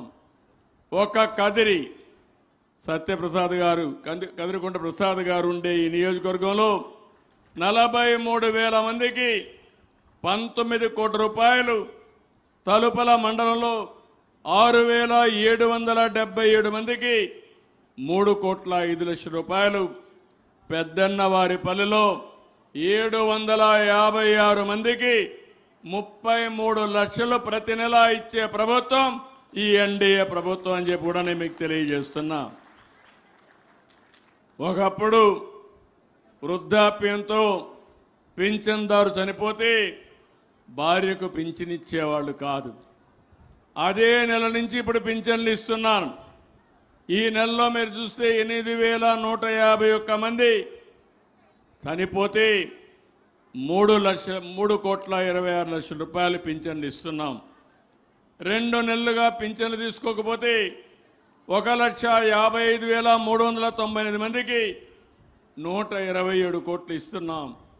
3 నెలలుగా పింఛన్లు తీసుకోకపోతే 13,026 మందికి 16 కోట్ల రూపాయలు పింఛన్లు రిలీజ్ చేసే పరిస్థితికి వచ్చాం. ఈరోజు మీరు చూడండి, నేను చెప్పిన పనులన్నీ చేస్తున్నా. ఒక పక్క పింఛన్లు ఇచ్చామా లేదా అని మిమ్మల్ని అడుగుతున్నా. రెండవది, నిన్నే మా ఆడబిడ్డలు ఏ మీటింగ్ పైన పెద్ద ఎత్తున వస్తున్నారు. నిన్నే ఏదైతే మీ అందరికీ స్త్రీ శక్తి కింద ఉచిత ప్రయాణ సౌకర్యం ఆర్టీసీలో ఇచ్చిన ఘనత ఈ తెలుగుదేశం ప్రభుత్వం అవునా కాదా అని మా ఆడబిడ్డలను అడుగుతున్నా. ఇప్పుడే నేను ఒక ఇంటికి వెళ్ళాను. ఆవిడతో మాట్లాడితే ఒక చిన్న టీ స్టాల్ పెట్టుకొని టీ అమ్ముకుంటూ 2 పిల్లలుంటే ఆడబిడ్డలుంటే పెళ్ళిళ్ళే వాళ్ళు వెళ్ళిపోయారు. అంత మునుపు పోవాలంటే డబ్బులు కావాలి కాబట్టి వెనకడుగేసేది. ఇప్పుడు ఏ ఇబ్బంది లేదు. నెలకొక్కసారి 2 కూతుర్లు ఎక్కడున్నారో అక్కడికి వెళ్ళి 1-2 రోజులు అక్కడ చూసుకొని తిరిగి వస్తా ఉందంటే అది తెలుగుదేశం పార్టీ ఎన్డీఏ ప్రభుత్వం ఈ పేదవాళ్ళకి ఇచ్చినటువంటి వరం.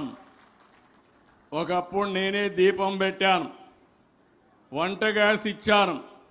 ఈరోజు దీపం 2 కింద ప్రతి ఒక్కరికి 3 సిలిండర్లు ఉచితంగా ఇస్తున్నామని చెప్పి కూడా నేను మీకు తెలియజేస్తున్నా. అన్నదాత సుఖీభవ 20,000 రూపాయలు ఇస్తాన్నాం. 20,000 రూపాయలు ఇస్తారని కేంద్రం ఇచ్చే 6,000 కాకుండా 14,000 ఇస్తున్నాం. ఒకప్పుడు మీకు వచ్చేది 7,000 వస్తే దానికి 7,000 కలిపి డబల్ చేసి ఈరోజు అన్నదాత సుఖీభవ ఇచ్చాం. ఇంకో పక్క ఒకప్పుడు సాగునీటిపైన ఒక్క రూపాయి ఖర్చు పెట్టేవాళ్ళు కాదు. ఈరోజు రాయలసీమ మీరందరూ ఒక్క విషయం గుర్తుపెట్టుకోవాల్సిన అవసరం ఉంది.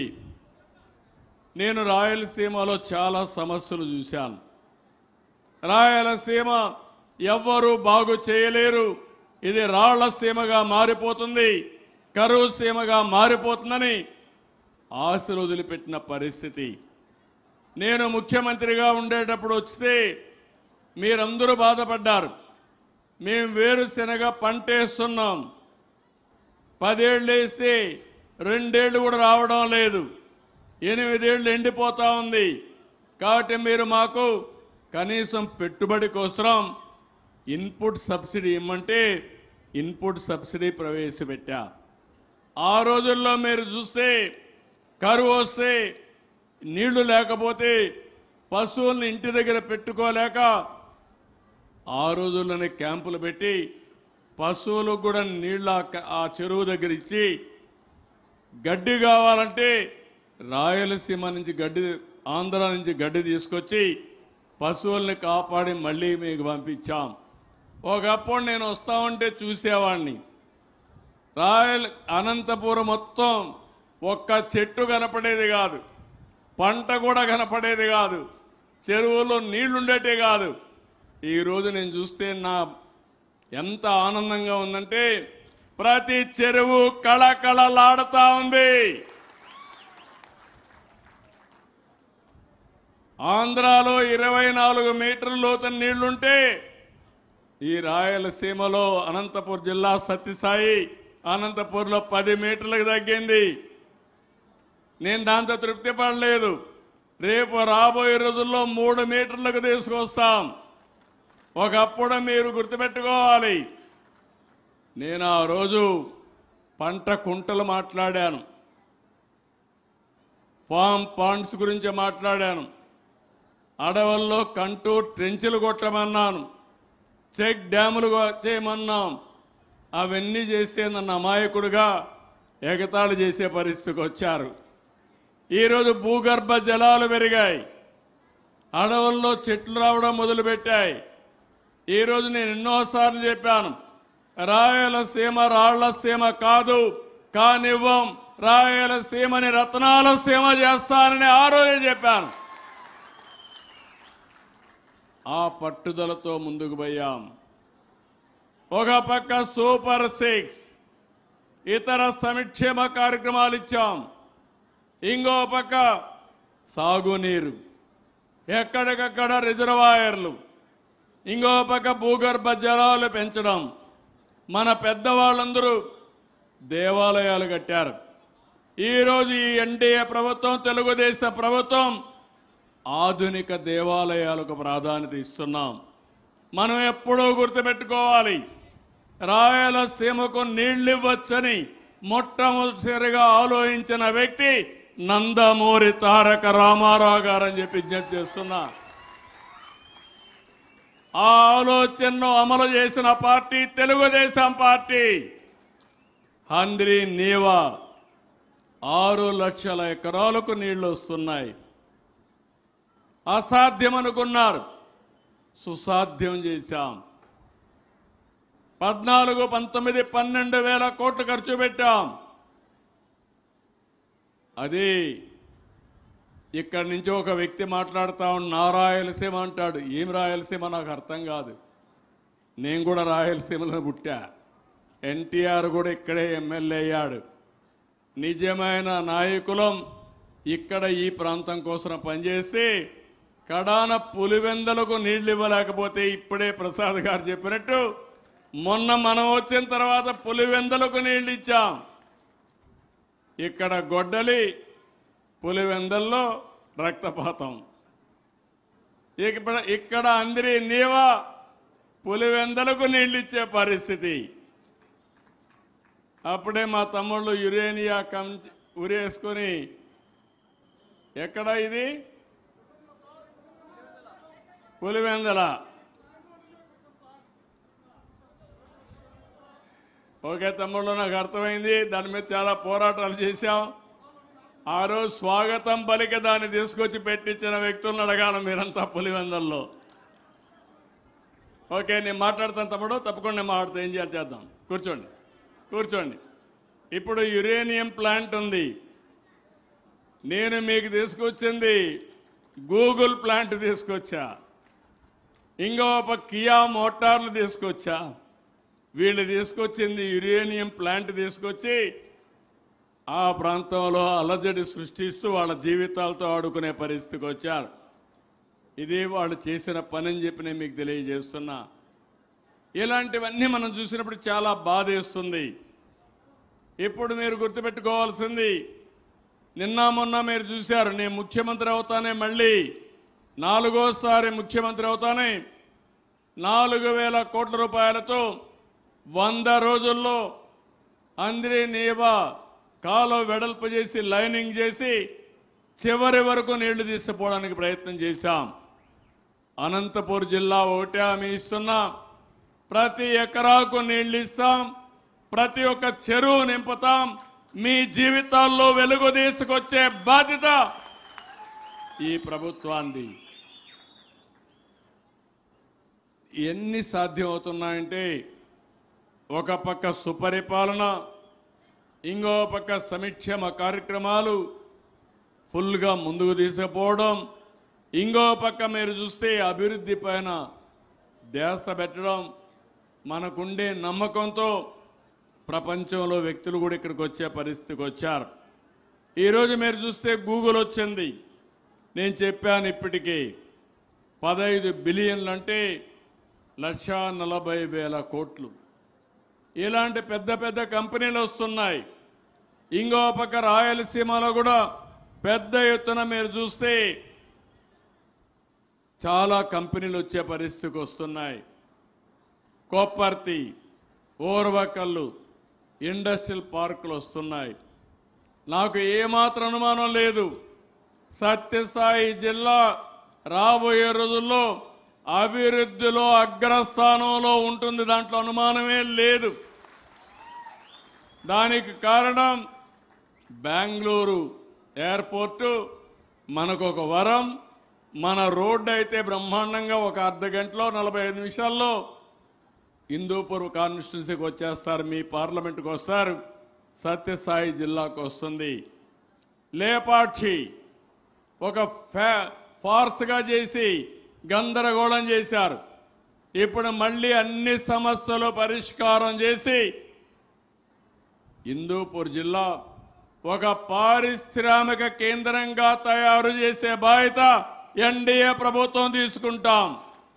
ఎలక్ట్రానిక్స్ హబ్ కింద పెద్ద ఎత్తున పెట్టుబడులు తీసుకొస్తాం. ఏరోస్పేస్ కింద పెద్ద ఎత్తున పెట్టుబడులు వస్తాయి. ఇది కాకుండా ఇంకో పక్కన ఎక్కడికక్కడ డిఫెన్స్ కారిడార్ కింద పెద్ద ఎత్తున ఇండస్ట్రీలు పెట్టించే పరిస్థితి తీసుకొస్తున్నాం. ఇంకో పక్క గ్రీన్ ఎనర్జీతో ముందుకు పోతున్నాం. సోలార్ విండ్ తీసుకొస్తాం. మీరందరూ కూడా దీన్ని సద్వినియోగం చేసుకోవాలి. నేను మొన్న కూడా చెప్పాను, ఎస్సీలకు ఎస్టీలకు 1 పైసా ఖర్చు లేకుండా 2 కిలోవాట్లు కానీ 3 కిలోవాట్లు కానీ మీరు పవర్ ఇంట్లో పెట్టుకుంటే, మీ రూఫ్ టాప్లో సోలార్ పెట్టుకుంటే అక్కడి నుంచి కరెంటు ఛార్జీలు కట్టే పరిస్థితి ఉండదు. ఒకవేళ మీకు మిగులు కరెంట్ వస్తే గ్రిడ్కి ఇస్తే మీకు అదనంగా డబ్బులు ఇస్తాం. ఒకవేళ మీరు గ్రిడ్కి ఇచ్చిన తర్వాత మీకు అవసరమైతే మళ్ళీ ఎప్పుడు కావాలంటే అప్పుడు తీసుకునే విధానానికి శ్రీకారం చుడుతున్నాం. రైతులు ముందుకు రాగలిగితే మీ పొలంలో మీరు సోలార్ పంప్ సెట్ పెట్టుకుంటే మీరు కావాలంటే నీళ్లు తోడుకోవడానికి, మీ పంట పండించుకోవడానికి మిగిలిన కరెంటు ఉంటే గ్రిడ్కి ఇస్తే డబ్బులు వస్తుంది. మీ ఇంటికి కావాలంటే వాడుకోవచ్చు, మీ వాహనాలకు కావాలంటే ఛార్జ్ చేసుకోవచ్చు. కరెంటు ఛార్జీ కట్టే పరిస్థితే ఉండదు. కారుకు కానీ లేకుంటే మీ ట్రాక్టర్కి కానీ మీ 2 వీలర్కి కానీ ఛార్జ్ చేసుకుంటే దర్జాగా ఫ్రీగా తిరిగే పరిస్థితి వస్తుంది. ఇది కూడా మీరు ఆలోచించుకోవాల్సిన అవసరం ఉంది. అవకాశాలు ఇచ్చే బాధ్యత నాది, దాన్ని సద్వినియోగం చేసుకునే బాధ్యత మీదని మరొక్కసారి మీ అందరికీ తెలియజేస్తున్నా. గడిచిన 17 నెలల్లో 10 లక్షల కోట్ల రూపాయలు పెట్టుబడులు వచ్చాయి. ఇంకా రాబోయే రోజుల్లో పెద్ద ఎత్తున పెట్టుబడులు పెట్టడానికి అవకాశాలు వస్తాయి. రేపు 14 నుంచి 15 2 రోజులు విశాఖపట్నంలో పెద్ద ఎత్తున ఇన్వెస్టర్ సమ్మిట్ ఉంది. అందులో కూడా పెద్ద ఎత్తున పెట్టుబడులు వచ్చే అవకాశాలు ఉన్నాయి. మనం ఇప్పుడు చేసుకున్న ఎంఓయూలు 5-6 లక్షలు వచ్చే అవకాశం ఉందని చెప్పి కూడా నేను మీకు తెలియజేస్తున్నా. ఒక పక్కన మీరందరూ చూశారు, రోడ్లన్నీ పాడైపోయినాయి. బాగుండవలసిన రోడ్లన్నీ గుంతలు దొవ్వే పరిస్థితికి వచ్చారు. ఒక్క గుంత కూడా పూడ్చకపోతే నేను వస్తానే వార్ ఫుటింగ్లో అన్ని గుంతలు పూడ్చి రోడ్లన్నీ రిపేర్ చేసి మళ్ళీ మీకు ఇబ్బంది లేకుండా చేసిన మాట వాస్తవం అవునా కాదా అని మిమ్మల్ని అడుగుతున్నా. మళ్ళీ వర్షాలు పడ్డాయి, కొన్ని రోడ్లు దెబ్బతిన్నాయి. ఈరోజు కూడా చెప్పే వచ్చాను, రాబోయే రోజుల్లో ఎక్కడ కూడా పార్ట్ హోల్ లేకుండా చేసే బాధ్యత డిపార్ట్మెంట్కి ఇచ్చానని చెప్పి నేను మీకు తెలియజేస్తున్నా. ఒక పక్క ఇరిగేషన్ ప్రాజెక్టుల పనులు అవుతున్నాయి, ఇంకో పక్క పెట్టుబడులు వస్తున్నాయి. రాయలసీమలో అయితే మీరు చూసినట్టు ఒక స్పేస్ టెక్నాలజీ వస్తుంది. ఆకాశంలో ఏవైతే మనం సెటిలైట్స్ పంపిస్తున్నామో దానికి కేంద్రంగా ప్రైవేటు వ్యక్తులు పెట్టుబడి పెట్టే విధంగా తిరుపతి దగ్గర స్పేస్ సిటీనే తయారు చేస్తున్నాం. ఓర్వకల్లో ఈ రాయలసీమలో డ్రోన్ సిటీ పెడుతున్నాం. డ్రోన్లు ఉత్పత్తి చేస్తారు, డ్రోన్లు ఏ విధంగా పనిచేస్తాయి, యూస్ కేసెస్ తయారు చేస్తారు. ఇంకో పక్కన డ్రోన్స్ ఏ విధంగా డిఫెన్స్లో యుద్ధానికి పనికొస్తాయో అవి కూడా తయారు చేయడానికి ముందుకు పోతున్నారు. భవిష్యత్తులో మనుషుల కంటే డ్రోన్లు ఎఫెక్టివ్గా పనిచేస్తాయి. రోబోలు వస్తున్నాయి, డ్రోన్లు వస్తున్నాయి.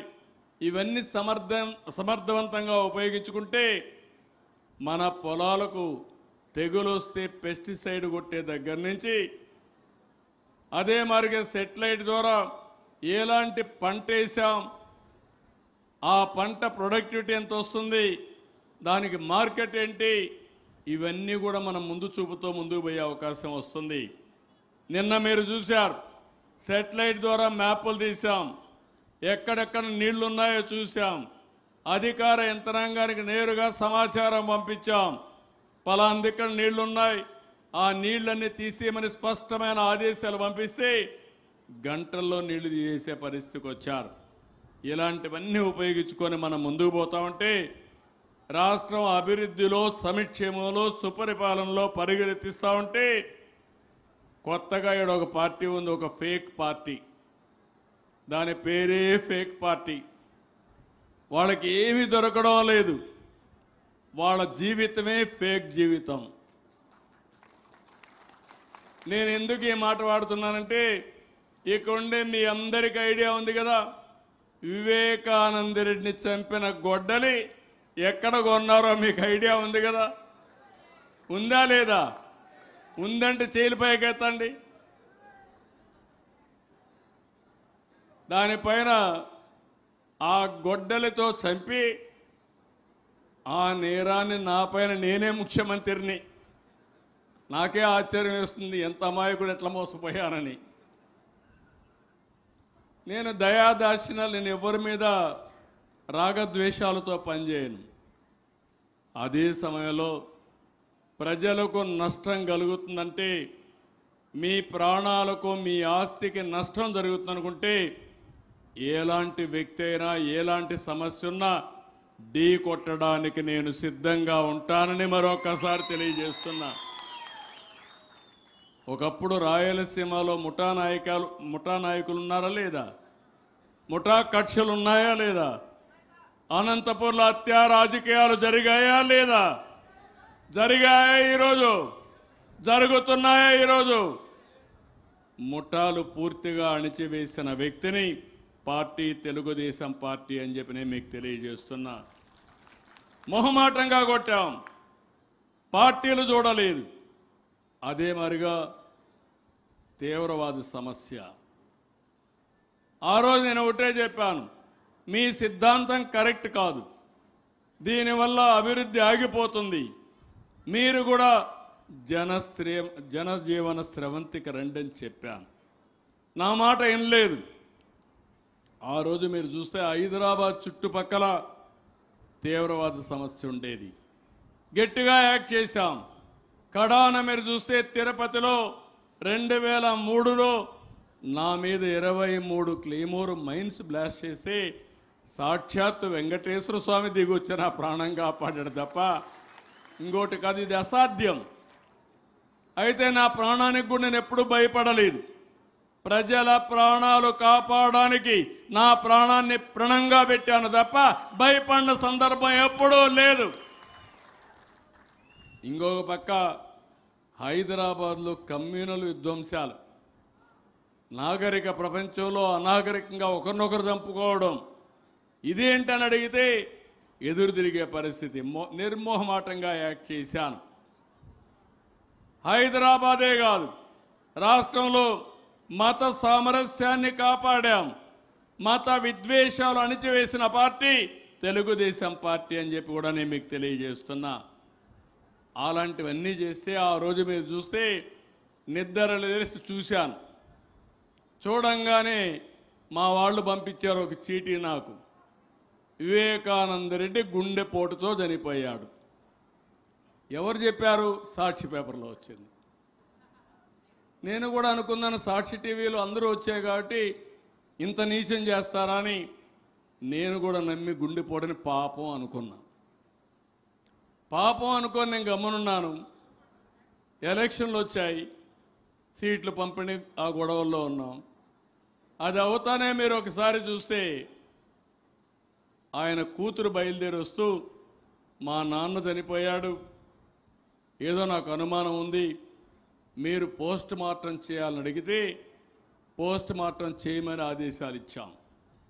ఆటోమేటిక్గా చేయాలి.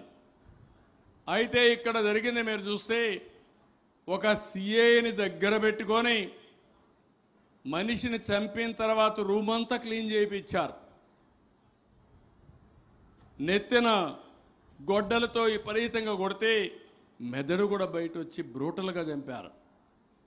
అలా చంపిన తర్వాత అవన్నీ కుట్లేశారు. కుట్లేసి శవపేటికి తీసుకొచ్చి శ్మశానానికి పంపించే పరిస్థితికి వచ్చారు. ఆవిడ అడిగిన తర్వాత పోస్ట్ మార్టం చేస్తే ఇది గుండెపోటు కాదు, గొడ్డలి వేటు అని చెప్పి నిర్ధారణ చేస్తే సాయంత్రానికి ప్లేట్ ఫిరాయించి ఆ అమ్మాయిని కూడా మేనేజ్ చేసేసి మా నాన్న చనిపోయాడు, ఇప్పుడు నాకు చిన్నాన్నే ఉన్నాడు, ఆయనే పెద్ద దిక్కు, ఆయన కూడా చంపేశారని చెప్పి ప్లేటు ఫిరాయించి నెక్స్ట్ డే తెల్లవారికి నా చేతిలో కత్తి పెట్టి నారాసుర రక్త చరిత్రని నా మీద నెరవేసే పరిస్థితికి వచ్చారు. ఏం తమ్ముళ్ళు అర్థమైందా? ఏమమ్మా అర్థమైందా? మీరు చేయగలుగుతారా ఆ పని? ఎవరికైనా సాహసం ఉందా ఇక్కడ? అలాంటి వాళ్ళు రాజకీయాల్లోకి రావడానికి అర్హత ఉందా అని నేను అడుగుతున్నా. వాళ్ళకు అర్హత లేకపోతే ఓటేసే వాళ్ళని మనల్ని ఏమనుకోవాలని నేను అడుగుతున్నా. ఇప్పుడు అలాంటి పార్టీగా ఉండడానికి అర్హత ఉందా అని అడుగుతున్నా. నేను చాలా పార్టీలు చూశాను ఇంతవరకు. రేపు 28 వస్తే ఫస్ట్ టైం ఎమ్మెల్యే 50 ఏళ్ళు. ఇప్పటికే 30 ఏళ్ళు ముఖ్యమంత్రిగా ఉన్నా, ఇది అధికారంలో ఉన్నాం. పార్టీ పెట్టి మొట్ట నుంచి ఇప్పటికి 16 ఏళ్ళు సీఎంగా ఉన్నా, 15 ఏళ్ళు అపోజిషన్లో ఉన్నా. చాలామంది నాయకులను చూశా. కానీ నేరస్తులే రాజకీయ పార్టీ పెట్టి రాజకీయ అండతో యథేచ్ఛగా నేరాలు చేసే పరిస్థితికి వస్తే ఎక్కడికి పోతామని అడుగుతున్నా. దానికి మళ్ళా ఫేక్ ప్రచారం. ఇటీవల కాలంలో మీరు చూశారు, కర్నూలులో ఒక బస్సు యాక్సిడెంట్ అయింది. నేను ఆ రోజు దుబాయ్లో ఉన్నా. ఘోర ప్రమాదం, మామూలు ప్రమాదం కాదు అది. బస్సే తగలబడిపోయింది. ఎక్కడిది ఈ బస్సు అని ఆలోచిస్తే హైదరాబాద్ నుంచి నేరుగా బెంగళూరుకి వెళ్తుంది. మధ్యలో కర్నూలులో ఈ ప్రమాదం జరిగింది. ఒక అతను తాగి మోటార్ బైక్ నడపడం, వీళ్ళు కూడా ర్యాష్గా పోవడం, ఆ బస్సు పై గుద్దడం, అక్కడి నుంచి ఆ మోటార్ బైక్ కూడా కిందన పడడం, ఇవన్నీ మీరు చూశారు. అది అవుతాను ఎక్కడిది బస్సు అని చూస్తే ఆంధ్ర అతను ఒరిస్సాలో రిజిస్టర్ చేశాడు నేషనల్ పర్మిట్ కింద. అక్కడి నుంచి వాళ్ళు కావాలని ఆపరేషన్ బయటనే చేస్తున్నారు. కానీ ఇన్సిడెంట్ మన దగ్గర జరిగితే మనం అన్ని జాగ్రత్తలు తీసుకున్నాం. దానిపైన మన దగ్గర రిజిస్ట్రేషన్ చేశారని ఫేక్ న్యూస్ పెట్టారు. ఫేక్ న్యూస్ పెడితే కాదని వాస్తవాలు మనం చెప్పాం. ఆ తర్వాత అక్కడ తాగిన వాడు బెల్ట్ షాప్లో నుంచి తాగాడని దానికి ఒక ఇది పెట్టి ఈ బెల్ట్ షాప్ వల్ల జరిగిందంటే ఎప్పుడు అతను తాగాడు, ఏ షాప్లో తీసుకున్నాడు, టైంతో సహా వీడియో తీసి పెట్టాం. అంటే ఫేక్ ఫెలోస్ ఏమనాలి? ఎట్లా పట్టుకోవాలని అడుగుతున్న ఇది ఒక సంఘటన. అంటే ఒక ఫేక్ ఫెలో ఏదంటే అది పెడతా ఉంటే అది అవాస్తవం అని చెప్పి ప్రతిరోజు మనం చెప్పుకునే పరిస్థితి ఎక్కడికి పోతున్నాం అని అడుగుతున్నా. ఇది జరిగిన తర్వాత ఇంకొక పక్కన చూస్తే ఈరోజు ఆ వైఎస్ఆర్ కాంగ్రెస్ పార్టీకి ఒక పాంప్లెట్ ఉంది, తెల్లారితో వచ్చేస్తుంది. దానికి ఒక ఛానల్ కూడా ఉంది. కానీ బయట వస్తే మాత్రం చెప్తా ఉంటాను, నాకు ఛానలే లేదు, నాకు పేపరే లేదు, ఏమీ లేకుండా నేను పనిచేస్తున్నా అని చెప్తూ అది కూడా ఒక ఫేక్ ప్రచారం చేసే పరిస్థితికి వచ్చారు. మొన్ననే నేను అడుగుతున్నా, నేను ఎట్టి పరిస్థితుల్లో రేపో ఎల్లుండో కేంద్రానికి కూడా ఒక లెటర్ రాయబోతున్నా. ఈరోజు నేషనల్ పర్మిట్స్ ఇస్తున్నాం మనం.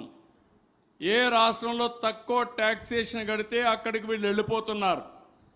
ఎవరి సూపర్విజన్ లేకుండా మొత్తం దేశమంతా ఆపరేట్ చేసే పరిస్థితిలో వస్తున్నారు. బ్రేక్స్ కరెక్ట్గా ఉన్నాయా, డ్రైవర్ కరెక్ట్గా పనిచేస్తాడా, లేకుంటే తాగకుండా ఉంటాడా, ఇవన్నీ చూడకుండా ప్రజల సేఫ్టీ గుర్తుపెట్టుకోకుండా ఈ పర్మిట్స్ ఇస్తున్నాం. దీన్ని ప్రక్షాళన చేయమని ఒక లెటర్ రాస్తున్నాను. యూనిఫామ్ ట్యాక్సేషన్ తీసుకొచ్చి నేషనల్ పర్మిట్స్ కూడా ఒక పద్ధతి ప్రకారం పెట్టి సూపర్విజన్ కూడా పద్ధతి ప్రకారం లేకపోతే రాబోయే రోజుల్లో ప్రజల ప్రాణాలకు ప్రమాదం ఉంటుందని అలాంటి సూచన ఇస్తే నేను ఆనందపడతాను. కానీ శవ రాజకీయాలు చేస్తే మాత్రం కబద్దార్ జాగ్రత్తగా ఉండమని మరొకసారి ఈ ప్లాట్ఫామ్ నుంచి హెచ్చరిక చేస్తున్నా. ఇంకొక సంఘటన చెప్తున్నా.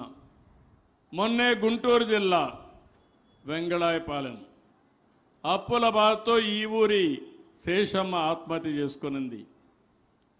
కాపు సామాజిక వర్గం.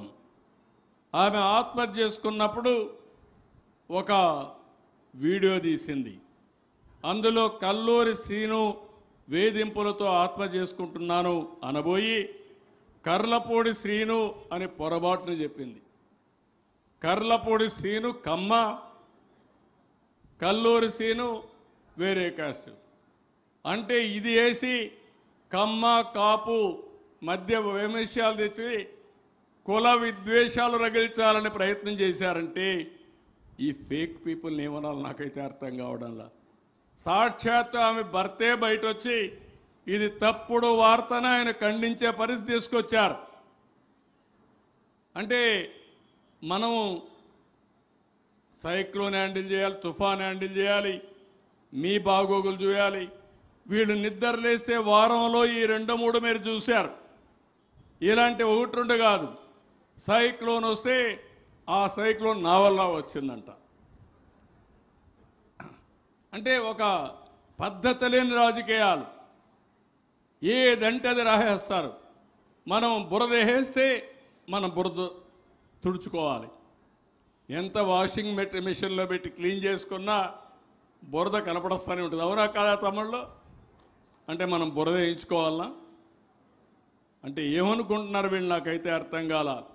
అందుకే చెప్తున్నా, మీ కుట్రలు జాగవు. ఇది వివేకానంద రెడ్డి మర్డర్ అయిన తర్వాత ఏమరపాటు చేశాం.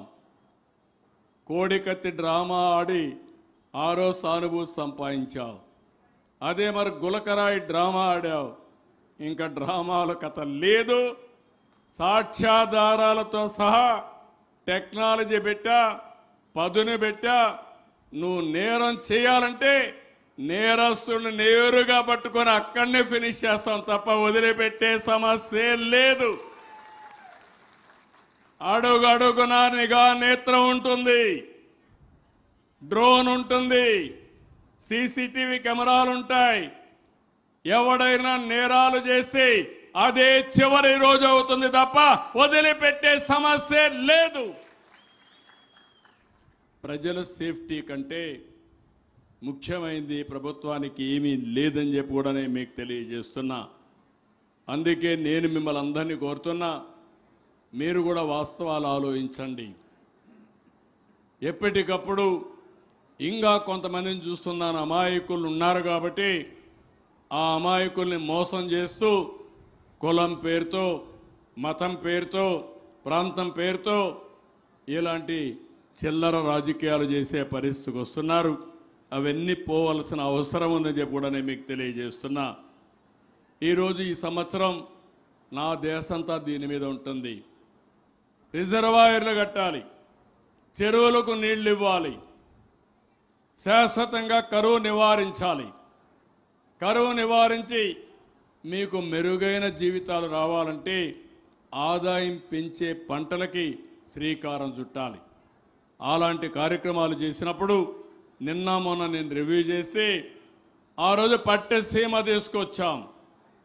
పట్టెసీమ 12 నెలల్లో పూర్తి చేసి కృష్ణా డెల్టాకు నీళ్ళు ఇచ్చి అక్కడ మిగిలిన నీళ్లు శ్రీశైలం ద్వారా 100-200 టీఎంసీ నీళ్లు రాయలసీమకు తీసుకొచ్చాం. అదో గేమ్ చేంజర్గా తయారైంది. ఈ సంవత్సరం మీరు చూస్తే దగ్గర 8,000 నుంచి 9,000 టీఎంసీ నీళ్లు సముద్రంలోకి పోయినాయి. గోదావరి, కృష్ణ వరదలు వచ్చాయి, అధిక వర్షాలు పడ్డాయి. ఆ నీళ్లన్నీ సముద్రంలోకి పోయే పరిస్థితికి వచ్చింది. ఈ సంవత్సరం ఎక్కడా ఒక్క చెరువు కూడా తెగలేదు. 5 సంవత్సరాలు పరిపాలించిన వ్యక్తులు మీరు చూస్తే అన్నమయ్య ప్రాజెక్టు కొట్టుకొని పోయింది. గుండ్ల కమ్మలో గేట్లు పనిచేసే పరిస్థితి లేదు. పులిచింతల గేట్లు పాడైపోయినాయి, గ్రీస్ వేయలేని పరిస్థితి. ఈరోజు అన్ని రిజర్వాయర్లు మెయింటైన్ చేస్తున్నాం, అన్ని చెరువులు మెయింటైన్ చేస్తున్నాం, చివరి భూములకు నీళ్లు ఇచ్చే విధంగా చెరువులు నింపుతున్నాం.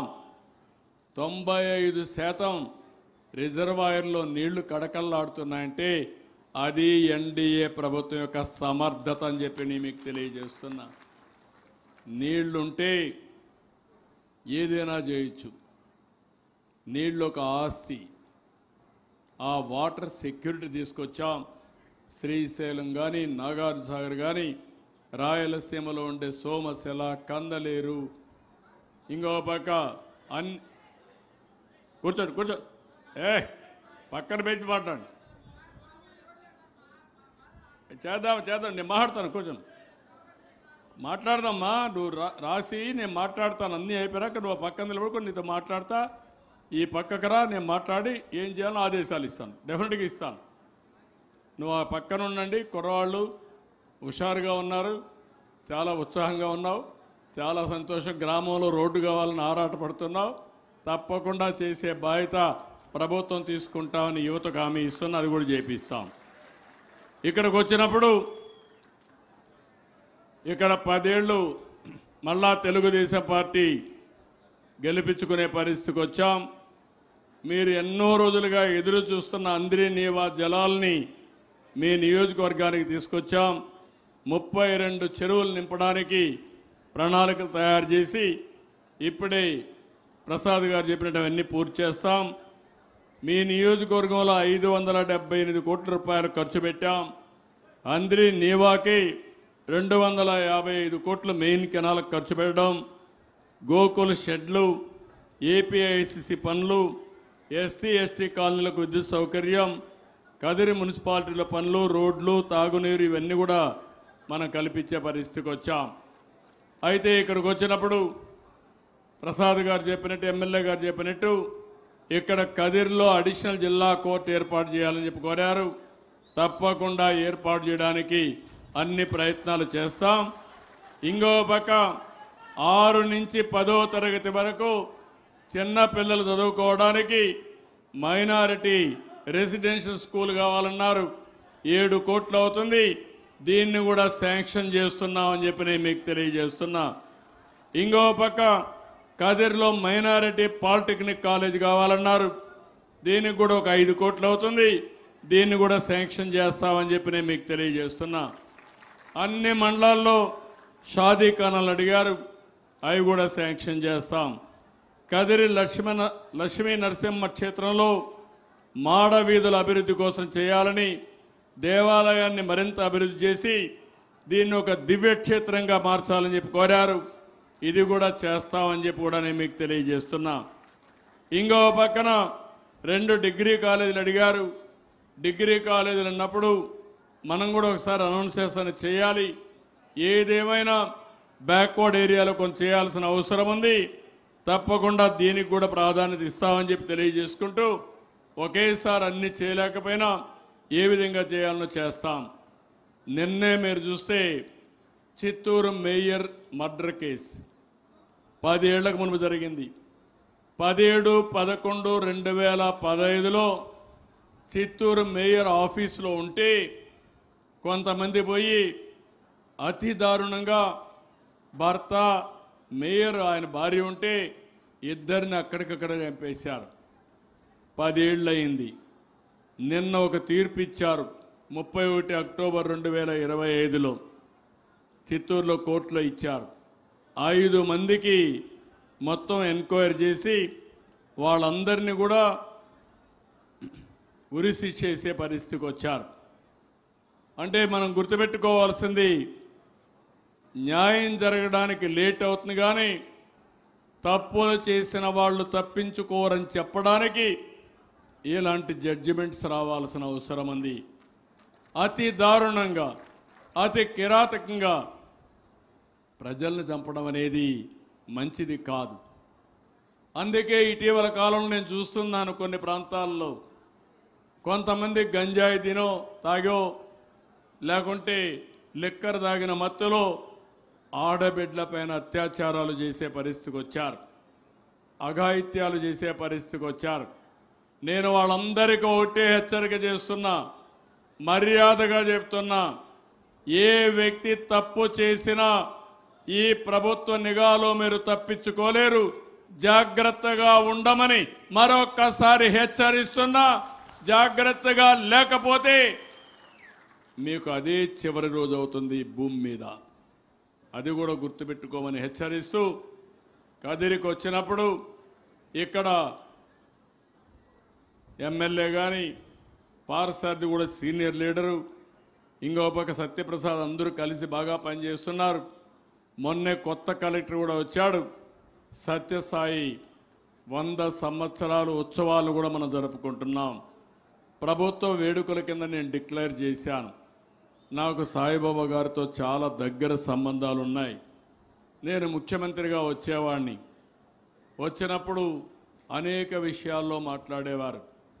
ఒకరోజు నేను ఇదే మారిగా వస్తే, బంగారు నీకు ఒక విషయం అడగాలి, మీరు సహాయం చేయాలని అడిగాడు. ఏంటి స్వామి చెప్పండి అని అడిగాను. నేను ఇక్కడ పుట్టపర్తిలో ఉన్నాను కానీ అనంతపూర్ జిల్లా చూస్తే నాకు చాలా బాధేస్తూ ఉంది. ప్రపంచం అంతా పుట్టపర్తికి వస్తున్నారు కానీ అనంతపూర్ జిల్లాలో తాగడానికి గుక్కడి నీళ్లు లేవు. ఇది చాలా బాధగా ఉంది. నేను నీళ్లు ఇవ్వాలనుకుంటున్నా, నా భక్తులను అడుగుతాను, డబ్బులు ఇస్తారు, దాన్ని మెయింటైన్ చేయాలంటే ఎవరికంటే వాళ్ళకి ఇస్తే మెయింటైన్ చేయలేరు. నాకు ఒక మాట ఇవ్వు, నేను మెయింటైన్ చేపిస్తానని నువ్వు మాట ఇస్తే నేను ఈ వాటర్ స్కీమ్ డబ్బులన్నీ పూర్తి చేస్తానని చెప్పి అడిగాడు. అప్పుడే ఎల్ఎన్టీకి ఇచ్చి 2 సంవత్సరాల్లో ఒక మాట ఆయన ఒక స్టేట్మెంట్ ఇచ్చాడు.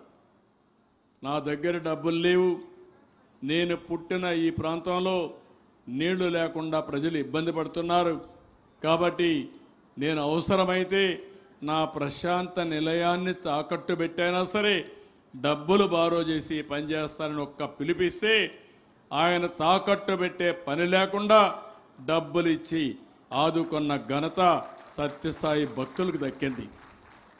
ఇక్కడ చేసిన తర్వాత ఆయన మహబూబ్నగర్లో చేశాడు, మెదక్లో చేశాడు, వెస్ట్ గోదావరిలో స్కీములు ఇచ్చాడు, విద్యాలయాలు పెట్టాడు, క్రమశిక్షణతో నడిపాడు, హాస్పిటల్ కట్టాడు, ఫ్రీ ట్రీట్మెంట్ ఇచ్చాడు. సాయిబాబా సేవకులు ఆ రోజు చూస్తే చాలామంది వచ్చి సేవాభావంతో పనిచేశారు. కోటీశ్వర్ల పిల్లలు నేరుగా ఇక్కడికి వచ్చి మామూలు వ్యక్తులకు సేవలు చేసే బాధ్యత తీసుకున్నారు. మనం తిన్న ప్లేట్లు కూడా కడిగే పరిస్థితికి వచ్చారంటే అలాంటి సేవ నేర్పించిన వ్యక్తి సత్య సాయిబాబా అని చెప్పి నేను మీకు తెలియజేస్తున్నా. అలాంటి ఒక మంచి ఐడియాలజీ ఉండే వ్యక్తి ఆ రోజు ఎల్ఎన్టీకి ఇచ్చాడు. నేను ఎల్ఎన్టీనే పెట్టి సక్రమంగా మెయింటైన్ చేశాను. తర్వాత వచ్చిన ప్రభుత్వం జీతాలు ఇవ్వలేక, కాంట్రాక్టర్కి డబ్బులు ఇవ్వలేక నీళ్లు కూడా నిలిచిపోయే పరిస్థితికి వచ్చింది. అంటే మనం ఏమాత్రం పనిచేస్తున్నా మనకే అర్థం కాకుండా అలాంటి వ్యక్తి పుట్టిన స్థలం, దీన్ని ఒక స్పిరిచువల్ సెంటర్గా తయారు చేసుకోవాల్సిన బాధ్యత మన పైన ఉంది. దానికోసమే 100 సంవత్సరాల ఉత్సవాల్ని, సెంటనరీ సెలబ్రేషన్స్ని 13 నుంచి 23 వరకు చేయడానికి ఈ ప్రభుత్వం సిద్ధంగా ఉందని చెప్పి నేను మీకు తెలియజేస్తున్నా. దీనికి ఒక క్యాబినెట్ సబ్ కమిటీ వేసాం. ఎక్కడుండే సత్యప్రసాద్ గారిని చైర్మన్గా పెట్టి, అదే మాదిరిగా బీజేపీ నుంచి సత్యకుమార్ యాదవ్ గారిని, మన సబితాని, అదే మరిగా కేశవ్ గారిని, అదే మరి కందుల దుర్గేశం గారిని 5 మందితో క్యాబినెట్ సబ్ కమిటీ కూడా వేసాం. వారు ట్రస్ట్ కలిసి దీన్ని ఒక ఉదాత్తంగా, రాబోయే రోజుల్లో ఆదర్శంగా, పుట్టపర్తి ఒక పర్యాటక కేంద్రంగా తయారు చేయడానికి, ఒక స్పిరిచువల్ సెంటర్గా తయారు చేయడానికి అన్ని విధాలా ఈ ప్రభుత్వం ప్రయత్నం చేస్తామని చెప్పి నేను మీకు తెలియజేసుకుంటూ, రేపు రాబోయే రోజు సర్వీస్ సెక్టర్కి ఎక్కువ అభివృద్ధి అవుతుంది. ఇండస్ట్రీస్ రావాలి, వ్యవసాయం అభివృద్ధి కావాలి, సర్వీస్ రంగం అభివృద్ధి కావాలి. సర్వీస్ రంగం అభివృద్ధి కావాలంటే దానికి కీలకం ఇలాంటి సర్వీసెస్ ఏవైతే ఉన్నాయో ఈ స్పిరిచువల్ సెంటర్ కానీ ఇంకా ఆల్ సర్వీసెస్ని మనం ఇంటిగ్రేట్ చేయాల్సిన అవసరం ఉంది. భవిష్యత్తులో చాలా ఎక్కువ ఆదాయం వచ్చే సెక్టర్గా ఉంటుంది. ప్రజలకు అవసరమైన సెక్టర్గా సర్వీస్ సెక్టర్ ఉంటుంది. దాన్ని కూడా టూరిజాన్ని కూడా ఎక్కువ ప్రమోట్ చేస్తానని చెప్పి తెలియజేసుకుంటూ, ఇక్కడికి వచ్చినప్పుడు ఎమ్మెల్యే, ఎంపీ అందరూ పనులు చేస్తున్నారు. నేను కూడా హామీ ఇస్తున్నా, మీ నియోజకవర్గాన్ని అన్ని విధాలా అభివృద్ధి చేసే బాధ్యత ఈ ప్రభుత్వాన్ని. దీంట్లో అనుమానం లేదు. చేసే అభివృద్ధిని అందిపుచ్చుకునే బాధ్యత మీ మీద ఉంటుంది. నేను ఒకటే మీ అందరినీ కోరుతున్నా, ఈరోజు గుజరాత్ను చూస్తున్నారు. 5 సార్లు అక్కడ బీజేపీనే ప్రభుత్వాన్ని ఏర్పాటు చేస్తూ ఉంది. నరేంద్ర మోడీ గారు 12 ఏళ్ళు అక్కడ ముఖ్యమంత్రిగా ఉన్నారు. తర్వాత వచ్చిన తర్వాత ఆయన తర్వాత వాళ్ళ పార్టీనే ఉన్నారు. దానివల్ల అభివృద్ధి సుజావుగా జరుగుతూ ఉంది. నా పని ఏ విధంగా ఉందంటే అభివృద్ధి బాగా చేయడం, ముందుకు తీసుకుపోవడం, మళ్ళా అపోజిషన్లో కూర్చోవడం, నేను చేసిన అభివృద్ధి అంతా విధ్వంసం అయిపోవడం, మళ్ళా వచ్చి నేనంతా కూడా అభివృద్ధి చేయడం. ఇది చాలా ఓసారి అనిపిస్తుంది. చేసింది మళ్ళా పోయి మళ్ళా చేయాలంటే చాలా కష్టం. అట్లా కాకుండా ఒక నిర్దిష్టంగా మీరందరూ ఆలోచించుకొని ఎప్పటికప్పుడు ప్రభుత్వం చేసే మంచి పనులకు మీరు కానీ సహకరిస్తూ వస్తే శాశ్వతంగా అభివృద్ధి జరుగుతుంది, మంచి జరుగుతుంది.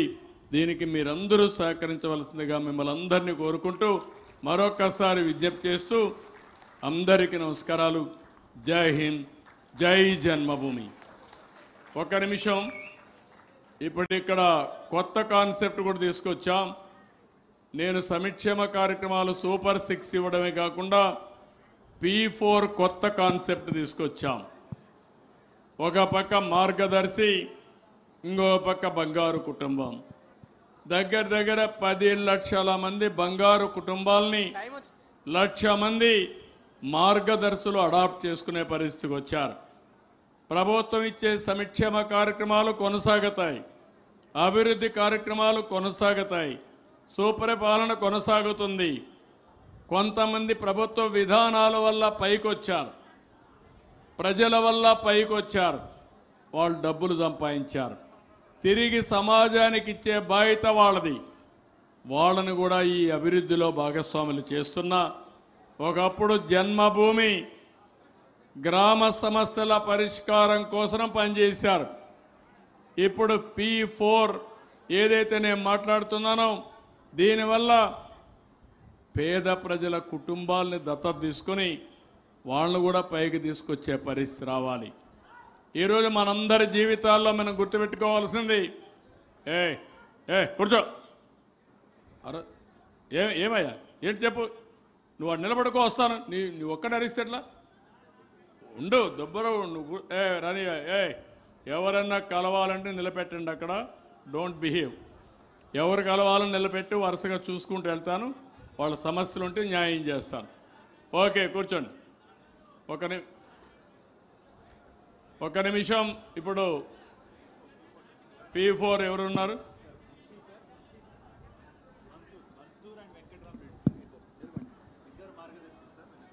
ఇద్దరు మార్గదర్శులు ఉన్నారు. వాళ్ళ బంగారు కుటుంబాలు ఉన్నారు. ఈ అమ్మాయి, ఆ అమ్మాయికి ఇవ్వండి.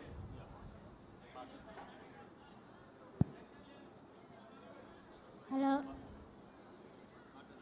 మాట్లాడు. గౌరవనీయులైన నారా చంద్రబాబు సార్కి నా హృదయపూర్వక నమస్కారాలు. చాలా ఆనందంగా ఉంది.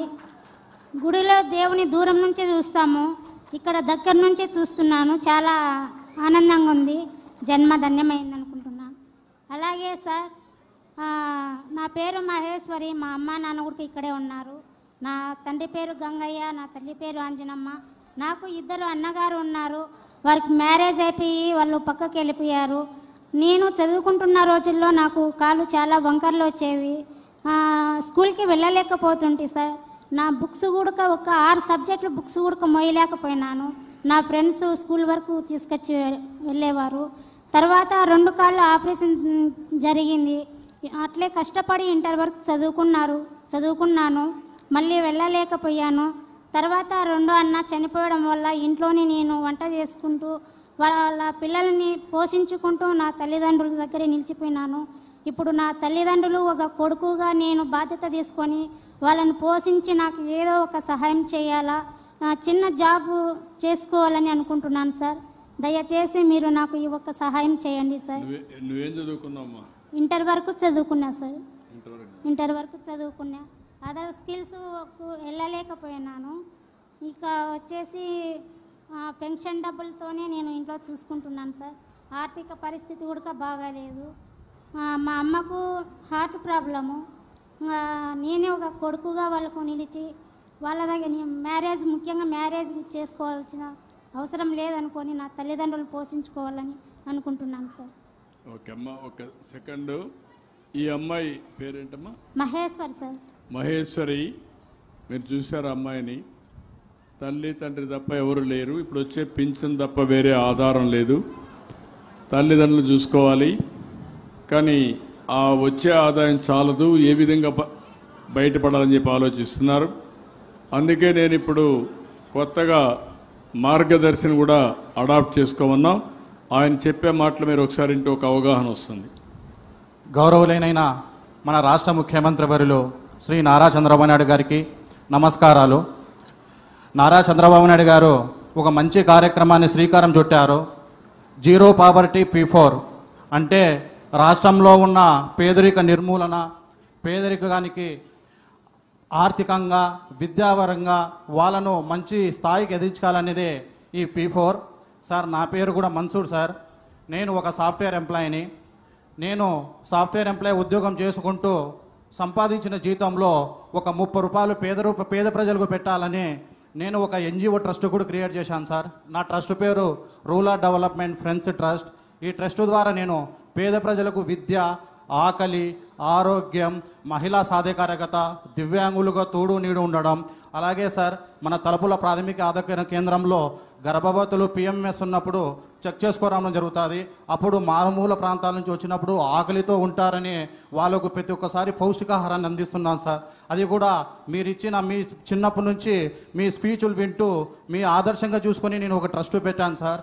ఈ P4 కార్యక్రమంలో మహేశ్వరి గారిని వాళ్ళ కుటుంబంతో మార్గదర్శి ఉండి బంగారు కుటుంబం చేస్తానని మీ అందరి ముందర కూడా సార్ ముందర కూడా తెలియజేస్తున్నాను.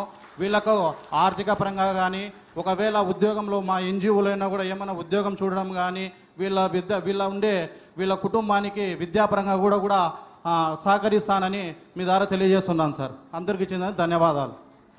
నీ పేరేంటి? మన్సూర్ సార్. మన్సూర్.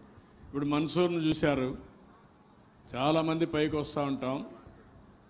నేను ఒక పిలిపిచ్చింది సమాజం వల్ల పైకి వచ్చిన వాళ్ళు. ఆయన కూడా గవర్నమెంట్ స్కూల్లో చదివాడు. ఎక్కడ చదివామో గవర్నమెంట్ స్కూల్లో చదివాడు. తెలివితేటలతో పైకి వచ్చారు. ఆ సమయంలో ఆయనకు ఆలోచన వచ్చింది, అడుగడుగు వేసుకుంటూ ముందుకు పోయారు. ఇప్పుడు ఆయన ఆలోచన తిరిగి సమాజానికి పే చేసే పరిస్థితికి వచ్చాడు. ఎన్జిఓని పెట్టాడు. ఈ అమ్మాయిని మహేశ్వర్ని వాళ్ళ ట్రస్ట్కి అప్పచెప్తున్నా, ఆయనకు బాధ్యత అప్పచెప్తున్నా. ఆ అమ్మాయిని కూర్చోబెట్టి వాళ్ళందరినీ అధ్యయనం చేసి short term, medium term, long టర్మ్లో ఏం చేస్తే ఆ అమ్మాయి జీవితం బాగుపడుతుందో అది చేసే బాధ్యత అయింది. దాన్ని ఎప్పటికప్పుడు నేను పర్యవేక్షిస్తానని కూడా మీ అందరికీ హామీ ఇస్తున్నా. టెక్నాలజీ ద్వారా అన్ని పర్యవేక్షిస్తాం. Thank you brother. గట్టిగా చప్పట్లు కొట్టి ఆయన అభినందించండి. One of the best experiment కింద మనసుండే మనిషి ముందుకు చేయడానికి వచ్చాడు. నేను అందుకని సమస్యలు ఉన్నాయి, నేను అన్ని సమస్యలు పరిష్కారం చేసేసాను చెప్పడం లేదు. కానీ చేసే సమస్యల కంటే యాస్పిరేషన్స్ కూడా పెరుగుతూ ఉంటాయి. కానీ కొన్ని జెన్యూన్గా కూడా ఉంటాయి. అలాంటి ఉన్నప్పుడు కొంతమంది చేయాల్సిన అవసరం ఉంది. దానికి కూడా మనం దోహదం చేద్దాం. తర్వాత ఇంకొక బంగారు కుటుంబం రమ్మ, మైక్ ఒక నిమిషం మాట్లాడేది దగ్గర పెట్టుకోమ్మా. నారా చంద్రబాబు నాయుడు గారికి నా నమస్కారములు. ఇక్కడున్న పెద్దలందరికీ నా నమస్కారములు. నా పేరు దేవర్ల చైతన్య.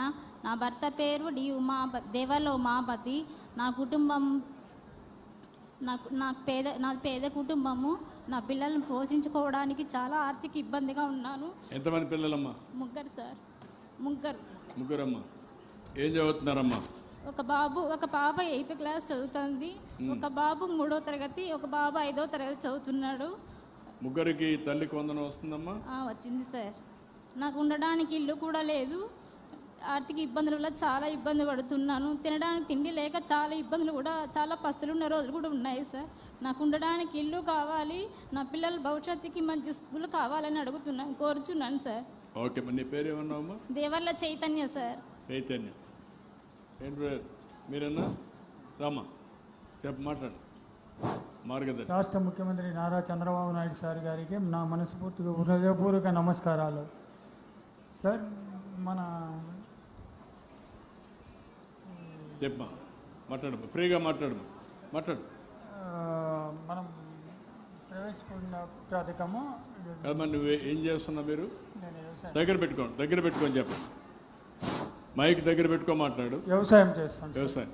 ఇప్పుడు కార్యక్రమము దాంట్లో నేను ఆ కార్యక్రమం నాకు నచ్చి ఈ అమ్మాయిని దత్తత తీసుకోవాలని నేను ముందుకు వచ్చాను. నీకు ఆదాయం ఏమాత్రం వస్తుంది? నాకు 10 ఎకరాల పొలం ఉంది. ఏమాత్రం నీకు ఏమేమి పంటలు పెట్టావు? నేను మామిడి, వరి, చెనిక్కాయ. ఈ అమ్మాయికి సహాయం చేసే శక్తి మీకుందా? చేస్తాను సార్. చదువు చదువు వైద్యం చేయగలుగుతాను సార్. చేయగలుగుతారు. విద్యా వైద్యం అన్ని చేస్తారు. ఇల్లు కట్టించే బాధ్యత ప్రభుత్వం తీసుకుంటాం. ఇమ్మీడియట్గా ఇల్లు కట్టించండి.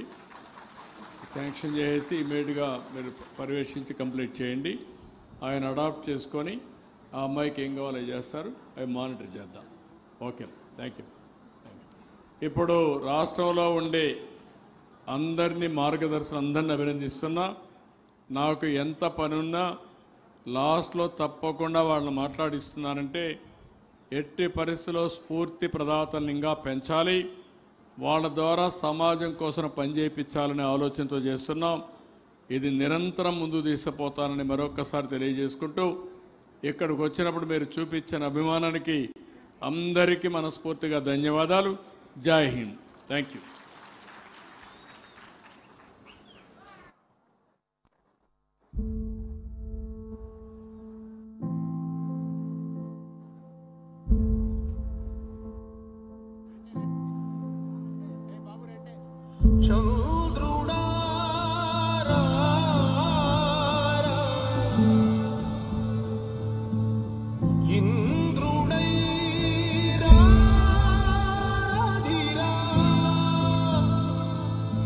ఏనాడు నీ పరిపాలన మాకువరు నీ వల్లే ఈ రాష్ట్రపు సంక్షేమం సత్యం నిత్యం సఫలం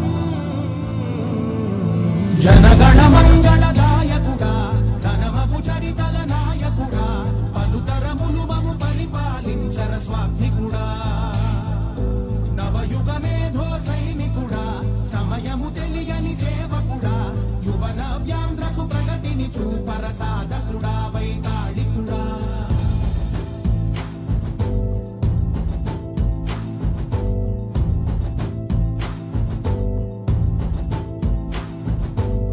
ప్రతి ఇల్లు నిన్నే నిన్నే పిలిచింది ప్రతి గడప నీకే స్వాగతం అంటోంది ప్రతి మనసు